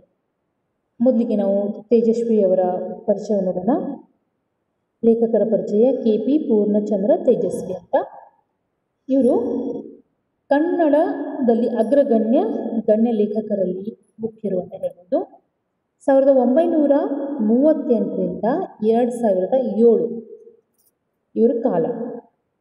ಕುವೆಂಪು ಹೇಮಾವತಿ ದಂಪತಿಗಳ ಮಗನಾಗಿ ಶಿವಮೊಗ್ಗ ಜಿಲ್ಲೆಯ ತೀರ್ಥಹಳ್ಳಿ ತಾಲೂಕಿನ ಕುಪ್ಪಳಿಯಲ್ಲಿ ಜನಿಸಿದರು. ನೋಡ್ರಿ, ಕುವೆಂಪು ಅವರ ಮಗ ಇವರು. ಕುವೆಂಪು ಮತ್ತು ಹೇಮಾವತಿ ಈ ದಂಪತಿಗಳಿಗೆ ಶಿವಮೊಗ್ಗ ಜಿಲ್ಲೆಯ ತೀರ್ಥಹಳ್ಳಿ ತಾಲೂಕಿನಲ್ಲಿ ಕುಪ್ಪಳಿ ಎಂಬಲ್ಲಿ ಜನಿಸ್ತಾರೆ. ಇವರು ಬದುಕಿದ್ದು ಚಿಕ್ಕಮಗಳೂರು. ಇವರು ಎಲ್ಲಿ ಬದುಕಿದ್ರಪ್ಪ, ತಮ್ಮ ಜೀವನವನ್ನು ಎಲ್ಲಿ ಕಳೆದ್ರಪ್ಪ ಅಂತಂದರೆ ಚಿಕ್ಕಮಗಳೂರು ಜಿಲ್ಲೆಯ ಮುಡಿಗೇರಿ ಸಮೀಪ ಇರುವಂತಹ ನಿಂಬೆ ಮೊಲೆಯ ನಿರುತ್ತರದಲ್ಲಿ ಇವರು ಕಳೆದರು. ಕೃಷಿ, ಸಾಹಿತ್ಯ ಕೃಷಿ, ಕಾಫಿ ತೋಟಗಾರಿಕೆ, ಛಾಯಾಗ್ರಹಣ, ಪುಸ್ತಕ ಪ್ರಕಾಶನ, ಶಿಕಾರಿ ಮುಂತಾದ ವೃತ್ತಿಗಳಲ್ಲಿ ತೊಡಗಿಕೊಂಡಿದ್ದ ತೇಜಸ್ವಿಯವರು ನಿಜವಾದ ಅರ್ಥದಲ್ಲಿ ನಿರಂಕುಶ ಮತಗಳಾಗಿದ್ದಾರೆ. ನೋಡ್ರಿ, ಇವರು ಚಿಕ್ಕಮಗಳೂರು ಜಿಲ್ಲೆ ಮುಡಿಗೇರಿ ಸಮೀಪವಿರುವ ನಿಂಬೆ ಮೊಲೆಯ ನಿರುತ್ತರದಲ್ಲಿ ಇದ್ದವರು. ಅಲ್ಲಿ ಕೃಷಿ ಅಂದರೆ ಈ ಒಂದು ಅಗ್ರಿಕಲ್ಚರ್ ಬಗ್ಗೆ ಆಗಲಿ, ಸಾಹಿತ್ಯ ಕೃಷಿ ಬಗ್ಗೆ, ಕಾಫಿ ತೋಟಗಾರಿಕೆ ಬಗ್ಗೆ, ಛಾಯಾಗ್ರಹಣ ಅಂತಂದರೆ ಫೋಟೋಗ್ರಾಫಿ ಬಗ್ಗೆ, ಆಮೇಲೆ ಪುಸ್ತಕ ಪ್ರಕಾಶನ, ಶಿಕಾರಿ, ಇವುಗಳಲ್ಲಿ ಈ ಮುಂತಾದ ವೃತ್ತಿಗಳಲ್ಲಿ ತೊಡಗಿಕೊಂಡಿದ್ದರು. ಎಲ್ಲ ಕೆಲಸಗಳಲ್ಲಿ ಇವರು ತೊಡಗಿದ್ರಂತೆ. ತೇಜಸ್ವಿಯವರು ನಿಜವಾದ ಅರ್ಥದಲ್ಲಿ ಒಬ್ಬ ನಿರಂಕುಶಮತಿ ಅಂತ ಹೇಳ್ಬೋದು. ಇವರನ್ನ ನಿರಂಕುಶಮತಿಗಳಾಗಿದ್ರು ಅಂತ ಹೇಳ್ಬೋದು ಇವರನ್ನ.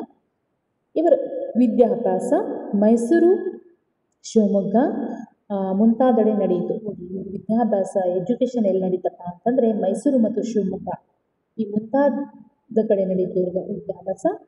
ಕನ್ನಡ ಸಾಹಿತ್ಯದಲ್ಲಿ ಸ್ನಾತಕೋತ್ತರ ಪದವಿ ಪಡೆದರು. ಸರ್ಕಾರಿ ಕೆಲಸವನ್ನು ವಲ್ಲದೆ ಕೃಷಿಯತ್ತ ಮುಖ ಮಾಡಿದರು. ನೋಡ್ರಿ, ಇವರು ಕನ್ನಡ ಸಾಹಿತ್ಯದಲ್ಲಿ ಸ್ನಾತಕೋತ್ತರ ಪದವಿಯನ್ನು ಪಡೆದರು. ಬಟ್ ಅವರಿಗೆ ಸರ್ಕಾರಿ ಕೆಲಸವನ್ನು ಬೇಡ ಅನಿಸ್ಬಿಟ್ಟು ಕೃಷಿಯನ್ನು ಮಾಡೋಕ್ಕೆ ಮುಂದಾದವರು ತೇಜಸ್ವಿಯವರು. ಆನಂತರ ಲೋಹಿಯಾರವರ ತತ್ವಚಿಂತನೆ, ಕುವೆಂಪು ಅವರ ಕಲಾಸೃಷ್ಟಿ, ಕಾರಂತರ ಜೀವನ ದೃಷ್ಟಿ ಮುಂತಾದ ಬದುಕಿನ ಪ್ರಯೋಗಶೀಲತೆಗಳು ತೇಜಸ್ವಿಯವರ ಸಾಹಿತ್ಯ ರಚನೆಯ ಮೇಲೆ ಗಾಢ ಪರಿಣಾಮವನ್ನು ಉಂಟು ಮಾಡಿದೆ. ನೋಡ್ರಿ, ಇವರು ಒಂದು ಸಾಹಿತ್ಯ ರಚನೆ ಮೇಲೆ ಯಾವುದೊಂದು ಪರಿಣಾಮ ಉಂಟು ಮಾಡಿದೆಯಪ್ಪ ಅಂತಂದರೆ ಲೋಹಿಯಾರವರ ತತ್ವಚಿಂತನೆ ಎಂಬ ಒಂದು ಗ್ರಂಥ, ಕುವೆಂಪು ಅವರ ಕಲಾಸೃಷ್ಟಿ ಅಂತ ಒಂದು ಗ್ರಂಥ, ಕಾರಂತ ಅವರ ಜೀವನ ದೃಷ್ಟಿ ಮತ್ತು ಬದುಕಿನ ಪ್ರಯೋಗಶೀಲತೆಗಳು ಇವೇನಿದಾವಲ್ಲ, ಇವು ತೇಜಸ್ವಿಯವರ ಸಾಹಿತ್ಯ ರಚನೆಯ ಮೇಲೆ ಒಂದು ಗಾಢವಾದ ಪರಿಣಾಮವನ್ನು ಉಂಟು ಮಾಡಿದ್ದಾವೆ ಅಂತ ಹೇಳ್ಬೋದು. ಆದ್ದರಿಂದಲೇ ಅವರು ಜಾತ್ಯತೀತವಾದ, ವರ್ಗಾತೀತವಾದ, ಲಿಂಗಾತೀತವಾದ ಹಾಗೂ ಶ್ರೀ ಸಾಮಾನ್ಯರ ಸಮಾಜವನ್ನು ಸೃಷ್ಟಿಸಿರುವುದನ್ನು ಕಾಣಬಹುದು. ಹಾಗಾಗಿ ಇವ್ರು ಏನು ಮಾಡಿದಾರಪ್ಪ ಅಂದರೆ ಜಾತ್ಯತೀತವಾದಂತಹದ್ದು, ಜಾತದಲ್ಲಿ ಯಾವುದಿಲ್ಲ ಜಾತ್ಯತೀತ ಅಂತಂದ್ರೆ ಅದು, ವರ್ಗಾತೀತವಾದ, ಲಿಂಗಾತೀತವಾದಂತಹ ಹಾಗೂ ಶ್ರೀ ಸಾಮಾನ್ಯರ ಸಮಾಜವನ್ನು ಸೃಷ್ಟಿಸುವುದನ್ನು ನಾವಿಲ್ಲಿ ಕಾಣಬೇಕಾಗಿದೆ.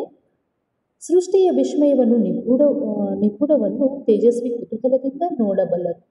ನೋಡಿ, ಈ ಸೃಷ್ಟಿಯ ವಿಸ್ಮಯವನ್ನಾಗಲಿ ಅಥವಾ ನಿಗೂಢವನ್ನು ಈ ತೇಜಸ್ವಿ ಅವರು ಏನು ಮಾಡಿದಾರಪ್ಪ ಅಂತಂದರೆ ತುಂಬಾ ಕುತೂಹಲದಿಂದ ನೋಡ್ಬೋದಾಗಿದೆ ಇವರನ್ನು. ಸಮಾಜ ಮತ್ತು ಪ್ರಕೃತಿ ಇವೆರಡರ ತೀವ್ರವಾದ ಮುಖಿಯನ್ನು ಇವರು ತಮ್ಮ ಕೃತಿಗಳಲ್ಲಿ ಚಿತ್ರಿಸಿದ್ದಾರೆ. ನೋಡಿ, ಸಮಾಜ ಮತ್ತು ಪ್ರಕೃತಿ ಇವೆರಡೇನಿದ್ದಾವಲ್ಲ, ಇವೆರಡರ ತೀವ್ರವಾದಂತಹ ಮುಖಾಮುಖಿಯನ್ನು ನಾವೇನು ಮಾಡ್ಬೋದು, ಇವರು ಕೃತಿಗಳಲ್ಲಿ ಬರೆದಿದ್ದಾರಂತ ಯಾವುದನ್ನು ನೋಡ್ಬೋದು. ಸಮಾಜವಾದಿ ಚಳುವಳಿ, ರೈತ ಚಳುವಳಿ, ಜಾತಿ ವಿನಾಶ ಸಮ್ಮೇಳನಗಳಲ್ಲಿ ಸಕ್ರಿಯವಾಗಿ ಭಾಗವಹಿಸಿದ ತೇಜಸ್ವಿ ತಮ್ಮ ವಿಶಿಷ್ಟ ವೈನೋದಿಕ ದರ್ಶನದ ಚಿಕಿತ್ಸಕ ದೃಷ್ಟಿಯನ್ನು ಕಥೆಗಳಲ್ಲಿ ಬೀರಿದವರು. ನೋಡ್ರಿ, ಇವ್ರ ಕಥೆಗಳಲ್ಲಿ ಏನೇನು ನಾವು ನೋಡ್ಬೋದು ಅಂತಂದರೆ ಸಮಾಜ ಮತ್ತು ಪ್ರಕೃತಿ ಇದರ ಬಗ್ಗೆ ನಾವು ನೋಡ್ಬೋದು. ಅಂದರೆ ಇವೆರಡರ ತೀವ್ರವಾದ ಮುಖಾಮುಖಿಯನ್ನು ನೋಡ್ಬೋದು. ಆನಂತರ ಸಮಾಜವಾದಿ ಚಳುವಳಿಯ ಬಗ್ಗೆ ನೋಡ್ಬೋದು, ರೈತ ಚಳುವಳಿಗಳ ಬಗ್ಗೆ ನೋಡ್ಬೋದು, ಜಾತಿ ವಿನಾಶ ಸಮ್ಮೇಳನಗಳಲ್ಲಿ ಸಕ್ರಿಯವಾಗಿ ಭಾಗವಹಿಸಿದಂತಹ ತೇಜಸ್ವಿ ಅಲ್ಲಿ ಒಂದು ವಿಶಿಷ್ಟ ವೈನೋದಿಕ ದರ್ಶನದ ಚಿಕಿತ್ಸಕ ದೃಷ್ಟಿಯನ್ನು ಕೂಡ ಇವ್ರ ಕಥೆಯಲ್ಲಿ ನಾವು ನೋಡ್ಬೋದಾಗಿದೆ. ಹುಲಿಯೂರಿನ ಸರಹದ್ದು ಅವ್ರು ಬರೆದಂಥ ಕೃತಿಗಳನ್ನು ನೋಡ್ರಿ. ಅಬಚೂರಿನ ಪೋಸ್ಟ್ ಆಫೀಸ್, ಕಿರಗೂರಿನ ಗಯ್ಯಾಳಿಗಳು, ಪರಿಸರದ ಕಥೆ, ಪಾಕಕ್ರಾಂತಿ ಮತ್ತು ಇತರ ಕಥೆಗಳು ಇವು ತೇಜಸ್ವಿಯವರ ಕಥಾ ಸಂಕಲನಗಳು. ಇವೆಲ್ಲ ಕೂಡ ಕಥಾ ಸಂಕಲನ ಅಂತ ಹೇಳ್ಬೋದು. ಆಮೇಲೆ ಸ್ವರೂಪ, ನಿಗೂಢ ಮನುಷ್ಯರು, ಕರ್ವಾಲೋ, ಆಮೇಲೆ ಚಿದಂಬರ ರಹಸ್ಯ, ಜುಗಾರಿ ಕ್ರಾಸ್, ಮಾಯಾಲೋಕ ಒಂದು, ಆಮೇಲೆ ಕಾಡು ಮತ್ತು ಕ್ರೌರ್ಯ ಇವು ಕಾದಂಬರಿಗಳು. ಇವರು ಬರೆದಂಥ ಕಾದಂಬರಿಗಳ ಹೆಸರು ಯಾವಪ್ಪ ಅಂದರೆ ಸ್ವರೂಪ, ನಿಗೂಢ ಮನುಷ್ಯರು, ಕರ್ವಾಲೋ, ಆನಂತರ ಚಿದಂಬರ ರಹಸ್ಯ, ಜುಗಾರಿ ಕ್ರಾಸ್, ಮಾಯಾಲೋಕ ಒಂದು, ಕಾಡು ಮತ್ತು ಕ್ರೌರ್ಯ ಇವರು ಬರೆದಂತಹ ಕಾದಂಬರಿಗಳನ್ನು ಹೇಳ್ಬೋದು. ಆಮೇಲೆ ಇವಲ್ಲದೆ ಬೃಹನ್ನಡೆ ಮತ್ತು ಸೋಮುವಿನ ಸ್ವಗತ ಲಹರಿ ಕವಿತೆ, ಓಕೆ, ಯಮಳ ಪ್ರಶ್ನೆ ನಾಟಕ, ವ್ಯಕ್ತಿ ವಿಶಿಷ್ಟ ಸಿದ್ಧಾಂತ, ಓಕೆ, ಸೈದ್ಧಾಂತಿಕ ಬರಹವನ್ನು ನೋಡ್ಬೋದು ನಾವು. ನೋಡ್ರಿ, ಬೃಹನ್ನಡೆ, ಸೋಮುವಿನ ಸ್ವಗತ ಲಹರಿ ಇದು ಕವಿತೆ, ಯಮಳ ಪ್ರಶ್ನೆ ಎಂಬುದು ನಾಟಕ, ವ್ಯಕ್ತಿ ವಿಶಿಷ್ಟ ಸಿದ್ಧಾಂತ ಸೈದ್ಧಾಂತಿಕ ಬರಹ, ಆಮೇಲೆ ವಿಮರ್ಶೆ ನೋಡಿ, ವಿಮರ್ಶೆ ಎಂಬುದು ವಿಮರ್ಶಾ ಕಥೆ. ಆಮೇಲೆ ಅಣ್ಣನ ನೆನಪುಗಳು, ಜೀವನ ಚರಿತ್ರೆ. ಅಣ್ಣನ ನೆನಪು ಎಂಬುದನ್ನು ಜೀವನ ಚರಿತ್ರೆ, ಅಣ್ಣನ ಬಗ್ಗೆ ಬರೆದಿರುವುದು. ಕಿರಿಯವರಿಗೆ ಹಿರಿಯಗಾಗಿ ಪರಿಸರ, ಏರೋಪ್ಲೇನ್, ಚಿಟ್ಟೆ ಮತ್ತು ಇತರ ಕಥೆಗಳು, ಪರಿಸರ ಮುಂತಾದ ಕೃತಿಗಳನ್ನು ನಾವು ನೋಡ್ಬೋದು. ಅಲೆಮಾರಿಯ ಅಂಡಮಾನ್ ಮತ್ತು ಮಹಾನದಿ ನೈಲ್ ಎಂಬುದು ತೇಜಸ್ವಿಯವರ ಪ್ರವಾಸ ಕಥನ. ನೋಡ್ರಿ, ಅವರು ಪ್ರವಾಸ ಹೋಗಿ ಬರೆದಂಥ ಕಥನ ಯಾವಂದರೆ ಅಲೆಮಾರಿನ ಅಂಡಮಾನ್ ಮತ್ತು ಮಹಾನದಿ ನೈಲ್ ಎಂಬುದು. ಕಾಡಿನ ಕಥೆಗಳ ನೋಡ್ರಿ, ಮಾಲಿಕೆಯ 5 ಸಂಪುಟಗಳು ಕಾಡಿನ ಬಗ್ಗೆ ಕೂಡ ಬರ್ತಾರೆ ಕಥೆಗಳನ್ನ. ಆಮೇಲೆ ಮಿಲೇನಿಯಂ ಪುಸ್ತಕ ಸರಣಿ, ವೈಜ್ಞಾನಿಕ ಸಾಹಿತ್ಯ, ಪರಿಸರ ವಿಸ್ಮಯ ಮಾಲಿಕೆ ಮತ್ತು ಪಕ್ಷಿ ಲೋಕ, ಹೀಗೆ ನಾನಾ ಕೃತಿಗಳನ್ನು ತೇಜಸ್ವಿ ಕನ್ನಡಕ್ಕೆ ನೀಡಿದ್ದಾರೆ. ನೋಡ್ರಿ, ಇವರಿಗೆ ಯಾವ್ಯಾವ ಲ್ಯಾಂಗ್ವೇಜ್ ಬರ್ತಾ ಇತ್ತಪ್ಪ ಅಂತಂದರೆ ಮರಾಠಿ, ಹಿಂದಿ, ಮಲಯಾಳಂ, ತಮಿಳು, ಇಂಗ್ಲೀಷ್, ಜಪಾನಿ ಭಾಷೆಗಳಿಗೆ ತೇಜಸ್ವಿಯವರ ಅನೇಕ ಕೃತಿಗಳನ್ನು ಅನುವಾದಗೊಂಡಿದೆ. ಈ ಬೇರೆ ಬೇರೆ ಭಾಷೆಗಳಲ್ಲಿ ಅವರ ಕೃತಿಗಳು ಅನುವಾದ ಆಗಿದ್ದಾವೆ. ಓಕೆ. ಅಬಚೂರಿನ ಪೋಸ್ಟ್ ಆಫೀಸ್, ಕುಬಿ ಮತ್ತು ಯಾಲ್, ತಬರನ ಕತೆ ಚಲನಚಿತ್ರಗಳಾಗಿ ರಾಷ್ಟ್ರೀಯ ಚಲನಚಿತ್ರ ಪ್ರಶಸ್ತಿಗಳನ್ನು ಪಡೆದಿವೆ. ರಾಷ್ಟ್ರೀಯ ಚಲನಚಿತ್ರ ಪ್ರಶಸ್ತಿಗಳು ಕೂಡ ಪಡೆದಿದ್ದಾವೆ. ನೋಡ್ರಿ, ತಬರನ ಕತೆ, ಹಿರಗೂರಿನ ಗಯ್ಯಾಳಿಗಳು, ಕೃಷ್ಣೇಗೌಡರ ಆಣೆ, ಪರಿಸರದ ಕಥೆಗಳು ರಂಗನ ಮೇಲೆ ಪ್ರಯೋಗಗೊಂಡಿವೆ. ನೋಡ್ರಿ, ಇವೆಲ್ಲ ಕೂಡ ಇವೆಲ್ಲ ಕೂಡ ಪರಿಸರ ಕಥೆಗಳಾಗಿದ್ದಾವೆ. ಇವೆಲ್ಲ ರಂಗದ ಮೇಲೆ ಪ್ರಯೋಗಗೊಂಡಿವೆ ಅಂತಂದರೆ ನಾಟಕಗಳು ಕೂಡ ಆಗಿದ್ದಾವೆ ಎಲ್ಲ ಕಥೆಗಳು ಅಂತ ಹೇಳ್ಬೋದು. ಕೇಂದ್ರ ಸಾಹಿತ್ಯ ಅಕಾಡೆಮಿ ಪ್ರಶಸ್ತಿ ಅವರಿಗೆ ಬಂದಿದೆ, ಪಂಪ ಪ್ರಶಸ್ತಿ ಬಂದಿದೆ, ರಾಜ್ಯ ಸಾಹಿತ್ಯ ಅಕಾಡೆಮಿ ಪ್ರಶಸ್ತಿ ಬಂದಿದೆ, ಶಿವರಾಮ್ ಕಾರಂತ್ ಪ್ರಶಸ್ತಿ ಬಂದಿದೆ, ರಾಷ್ಟ್ರೀಯ ಸ್ವರ್ಣ ಕಮಲ ಪ್ರಶಸ್ತಿ, ಚಿನ್ನದ ಪದಕ, ರಾಷ್ಟ್ರೀಯ ಕಥಾ ಪ್ರಶಸ್ತಿ, ಭಾರತೀಯ ಭಾಷಾ ಪರಿಷತ್ತಿನ ಪ್ರಶಸ್ತಿ ಮುಂತಾದ ಪುರಸ್ಕಾರಗಳು ತೇಜಸ್ವಿ ಅವರಿಗೆ ಭಾಜನವಾಗಿದ್ದಾವೆ ಅಂತ ಹೇಳ್ಬೋದು. ಹಾಗಾದರೆ ಈ ಒಂದು ಕಥೆಯಲ್ಲಿ ಏನಿದೆಯಪ್ಪ ಅಂತಂದರೆ ಕೃಷ್ಣೇಗೌಡರ ಒಂದು ಆಣೆ ಇದೆ, ಪರಿಸರ ಮೇಲಿರುವಂತಹ ಒಂದು ಕಥೆ ಅಂತ ಹೇಳ್ಬೋದು. ಈ ಆನೆಯ ಮೇಲೆ ಏನೇನೆಲ್ಲ ಅಪವಾದಗಳು ಬರ್ತಾ ಇತ್ತು, ಏನೇನೆಲ್ಲ ಈ ಆನೆ ಮಾಡ್ತಾ ಇತ್ತು, ಕೆಟ್ಟ ಕೆಲಸ ಮಾಡ್ತಾ ಇತ್ತಾ, ಒಳ್ಳೆ ಕೆಲಸ ಮಾಡ್ತಾ ಇತ್ತಾ ಎಂಬುದನ್ನು ನಾವು ಈ ಒಂದು ಕಥೆಯಲ್ಲಿ ನೋಡಬೇಕಾಗಿದೆ. ಹಾಗಾದರೆ ಇವತ್ತಿಗೆ ಪರಿಚಯವನ್ನು ಮಾಡಿಕೊಡ್ತೇನೆ. ಫಸ್ಟ್ಗೆ ಕೃಷ್ಣೇಗೌಡರ ಆನೆ ಎಂಥದ್ದು. ಈಗ ಆಲ್ರೆಡಿ ನೋಡಿದ್ದೀರ ನೀವು ಆನೆಗಳಂತೂ ನೋಡಿರ್ತೀರ ಎಲ್ಲರೂ ಕೂಡ. ಆದರೆ ಈ ಕೃಷ್ಣೇಗೌಡನ ಆನೆ ಎಂಥದ್ದಾಗಿತ್ತು, ಏನು ಮಾಡ್ತಾ ಇತ್ತದು ಎಂಬುದನ್ನು ಇವತ್ತು ನೋಡಬೇಕಾಗಿದೆ. ಹಾಗಾದರೆ ಇವುಗಳನ್ನು ಅಧ್ಯಾಯ 1, ಅಧ್ಯಾಯ 2, ಅಧ್ಯಾಯ 3 ಈ ಥರ ಡಿವೈಡ್ ಮಾಡಿದ್ದಾರೆ. ಫಸ್ಟಿಗೆ ನಾವು ಏನು ಮಾಡೋಣ, ಅಧ್ಯಾಯ 1 ಮಾಡೋಕ್ಕಿಂತ ಮುಂಚಿತವಾಗಿ ನೋಡಿ, ಶ್ರೀಯುತ KP ಪೂರ್ಣ ತೇಜಸ್ವಿಯವರು ಕೃಷ್ಣೇಗೌಡನ ಆಣೆ ಎಂಬ ನಿರ್ಗತೆಯು ಅವರ ಅತ್ಯಂತ ಮಹತ್ವದ ರಚನೆಗಳಲ್ಲಿ ಒಂದಂತ ಹೇಳ್ಬೋದು. ತುಂಬ ರಚನೆಗಳಲ್ಲಿ ಒಂದು ಮಹತ್ವದಾಗಿದೆ ಅಂತ ಹೇಳ್ಬೋದು. ಆನೆಯ ನೆಪದಲ್ಲಿ ಊರಿನಲ್ಲಿ ನಡೆಯುವ ಎಲ್ಲ ದುರಂತ ಘಟನೆಗಳಿಗೆ ವಿಚಿತ್ರವಾದ ಸಂಬಂಧಗಳು ನೋಡ್ರಿ ಬೆಳೆದು ನಿಗೂಢವಾಗಿ ಮನುಷ್ಯ ಮತ್ತು ಪರಿಸರದ ನಡುವೆ ವಿಷಮತೆಗಳ ಕಾರಣವಾಗುವ ಸಾಮಾಜಿಕ ಸನ್ನಿವೇಶದ ಮುಖವನ್ನು ಕೃಷ್ಣೇಗೌಡರ ಆಣೆ ಕಥೆಯು ಚಿತ್ರಿಸುತ್ತದೆ. ಏನಪ್ಪ ಹೇಳುತ್ತೆ ನಮ್ಮ ಕೃಷ್ಣೇಗೌಡರ ಆಣೆ ಅಂತಂತಂದರೆ, ಈಗ ಇಲ್ಲಿ ಆನೆಯ ನೆಪದಲ್ಲಿ ಊರಿನಲ್ಲಿ ನಡೆಯುವ ಎಲ್ಲ ದುರಂತ ಘಟನೆಗಳಿಗೆ, ಈ ಊರಲ್ಲಿ ಏನೆಲ್ಲ ದುರಂತ ಘಟನೆಗಳು ನಡೀತಾವೋ ಎಲ್ಲ ದುರಂತ ಘಟನೆಗಳಿಗೆ ವಿಚಿತ್ರವಾದ ಸಂಬಂಧಗಳು ಬೆಳೆದು ನಿಗೂಢವಾಗಿ ಮನುಷ್ಯ ಮತ್ತು ಪರಿಸರ ನಡುವೆ ವಿಷಮತೆಗೆ ಕಾರಣವಾಗುವಂಥ ಸಾಮಾಜಿಕ ಸನ್ನಿವೇಶಗಳನ್ನು ನಾವು ಏನು ಮಾಡ್ಬೋದು, ಈ ಕೃಷ್ಣೇಗೌಡರ ಆಣೆ ಕಥೆಯಲ್ಲಿ ನೋಡ್ಬೋದು. ಬದುಕಿನ ಗಂಭೀರ ಕಾಳಜಿಯನ್ನು ಮತ್ತು ಕಾಣದ ಕ್ಷುದ್ರ ರಹಸ್ಯಗಳನ್ನು ಪತ್ತೆದಾರಿ ರೀತಿಯಲ್ಲಿ ಕಾಣಿಸುವ ನೆಲೆ ಈ ಕಥೆಯಲ್ಲಿದೆ. ನೋಡ್ರಿ, ಈ ಬದುಕು ಜೀವನದ ಗಂಭೀರ ಕಾಳಜಿಯನ್ನು ಆಗಿರ್ಬೋದು, ಅಥವಾ ಈ ಕಾಣದ ಕ್ಷುದ್ರ ರಹಸ್ಯಗಳು, ಕಾಣದೇ ಇರುವಂಥ ಕ್ಷುದ್ರ ರಹಸ್ಯಗಳನ್ನು ಪತ್ತೆದಾರಿ ರೀತಿಯಲ್ಲಿ, ಪತ್ತೆ ಹಚ್ಚುವ ರೀತಿಯಲ್ಲಿ ನಮಗೆ ಈ ಕಥೆ ಹೇಳುತ್ತೆ ಎಂಬುದನ್ನು ನಾವು ನೋಡ್ಬೋದು. ಇಲ್ಲಿ ಬರುವ ಮಾವುತ ವೇಲಾಯುಧ ಅಂತ. ಮಾವುತ ಅಂತಂದರೆ ಆನೆಯನ್ನು ನಡೆಸುವವರು, ಅವನ ಹೆಸರು ವೇಲಾಯುಧ ಅಂತ. ಫಾರೆಸ್ಟರ್ ನಾಗರಾಜ್ ಅಂತ. ಇವೆಲ್ಲ ಪಾರ್ಟ್ಸ್ಗಳು ಬರ್ತಾರೆ ಇಲ್ಲಿ, ಪಾತ್ರಗಳು, ಕ್ಯಾರೆಕ್ಟರ್. ಫಾರೆಸ್ಟರ್ ನಾಗರಾಜ್ ಬರ್ತಾರೆ, ತಿಪ್ಪಣ್ಣ ಬರ್ತಾರೆ, ಡ್ರೈವರ್ ಅಬ್ಬಾಸ್ ಬರ್ತಾರೆ, ಕ್ಲೀನರ್ ಕೃಷ್ಣ ಬರ್ತಾರೆ, ಆಮೇಲೆ ಸುಬ್ಬಣ್ಣನ ಮೇಕೆಗಳು ಬರ್ತವೆ. ಈ ಎಲ್ಲರ ಸಾವಿಗೆ ಕೃಷ್ಣೇಗೌಡನ ಆಣೆಯೇ ಕಾರಣ ಎಂದು ಆರೋಪಿಸುವುದು ವ್ಯವಸ್ಥೆಯ ವ್ಯಂಗ್ಯವಾಗಿದೆ. ಈ ಎಲ್ಲರ ಸಾವಿಗೆ ಈ ಕೃಷ್ಣೇಗೌಡರ ಆಣೆಯೇ ಒಂದು ಕಾರಣ ಅಂತ ಹೇಳುವುದು ಒಂದು ವ್ಯಂಗ್ಯವಾಗಿದೆ ಈ ಒಂದು ಕಥೆಯಲ್ಲಿ. ಹಿಂದೆ ಅದು ಮಠವೊಂದರ ಪಟ್ಟದಾನೆ ಆಗಿತ್ತು. ನೋಡ್ರಿ, ಈ ಕೃಷ್ಣೇಗೌಡರ ಆಣೆ ಏನಿದೆಯಲ್ಲ ಮೊದಲು ಎಲ್ಲಿತ್ತಪ್ಪ ಅಂತಂದರೆ ಒಂದು ಮಠದಲ್ಲಿತ್ತು. ಓಕೆ, ಮಠ ಅಂತಂದರೆ ಗೊತ್ತಲ್ಲ, ಮಠ ಅಂತಂದರೆ ಈಗ ಪ್ರಸಾದ ಎಲ್ಲ ಕೊಡ್ತಾರಲ್ಲ, ಆ ಮಠದಲ್ಲಿತ್ತು. ಯಾವ ಮಠ? ಮಠ ಅಂತಂದರೆ ಇಲ್ಲಿ ಹಿಂದೆ ಅದು ಮಠವೊಂದರ ಪಟ್ಟದಾಣೆ, ಮಠದಲ್ಲಿತ್ತು ಅದು ಆನೆ. ಆಮೇಲೆ ಆ ಮಠದಲ್ಲಿ ಅಂದರೆ ಅಲ್ಲಿ ಸ್ವಾಮೀಜಿ ಏನಿರ್ತಾರಲ್ಲ, ಮಠದ ಸ್ವಾಮೀಜಿಗಳನ್ನು ಪಲ್ಲಕ್ಕಿ ಥರ ತಗೊಂಡು ಹೋಗುವಂಥ ಕೆಲಸ ಅದರದಾಗಿತ್ತು. ನೋಡ್ರಿ, ಹರಾಜಿನಲ್ಲಿ ಕೊಂಡುಕೊಂಡ ಮೇಲೆ ಈಗ ಅದು ಕೃಷ್ಣೇಗೌಡರನ್ನ ಜೀತದ ಆನೆಯಾಗಿದೆ. ಕೃಷ್ಣೇಗೌಡ ಏನು ಮಾಡಿದ್ರು, ಅದನ್ನು ಹರಾಜಿನಲ್ಲಿ ಕೊಂಡುಕೊಂಡಿದ್ರಂತೆ. ಆ ಮಠದ ಪಟ್ಟದಾನೆಯನ್ನು ಹರಾಜಿ ಹಾಕ್ತಾ ಇದ್ರಲ್ಲ, ಆ ಟೈಮಲ್ಲಿ ಕೃಷ್ಣೇಗೌಡ ಅದನ್ನು ತೊಗೊಂಡಿದ್ರಂತೆ. ಓಕೆ, ಜೀತದ ಆನೆ ಅಂತಂದರೆ ಕೃಷ್ಣೇಗೌಡರ ಕೆಲಸದ ಆನೆ ಆಗಿತ್ತು ಅಂತ ಹೇಳ್ಬೋದು. ಊರಿನಲ್ಲಿ ಆಗುವ ದುರಂತಗಳಿಗೆ, ಅನಾಹುತಗಳಿಗೆ, ಸಾವುಗಳಿಗೆ, ಕಳ್ಳ ಸಾಗಾಣಿಕೆ, ಗಂಧ ಸಾಗಾಣಿಕೆ, ಈ ಎಲ್ಲ ವ್ಯವಹಾರಗಳಿಗೆ ಆ ಆನೆಯ ಕಾರಣ ಎಂದು ಆರೋಪಿಸುವುದು ಹಾಸ್ಯಾಸ್ಪದವಾಗಿದೆ.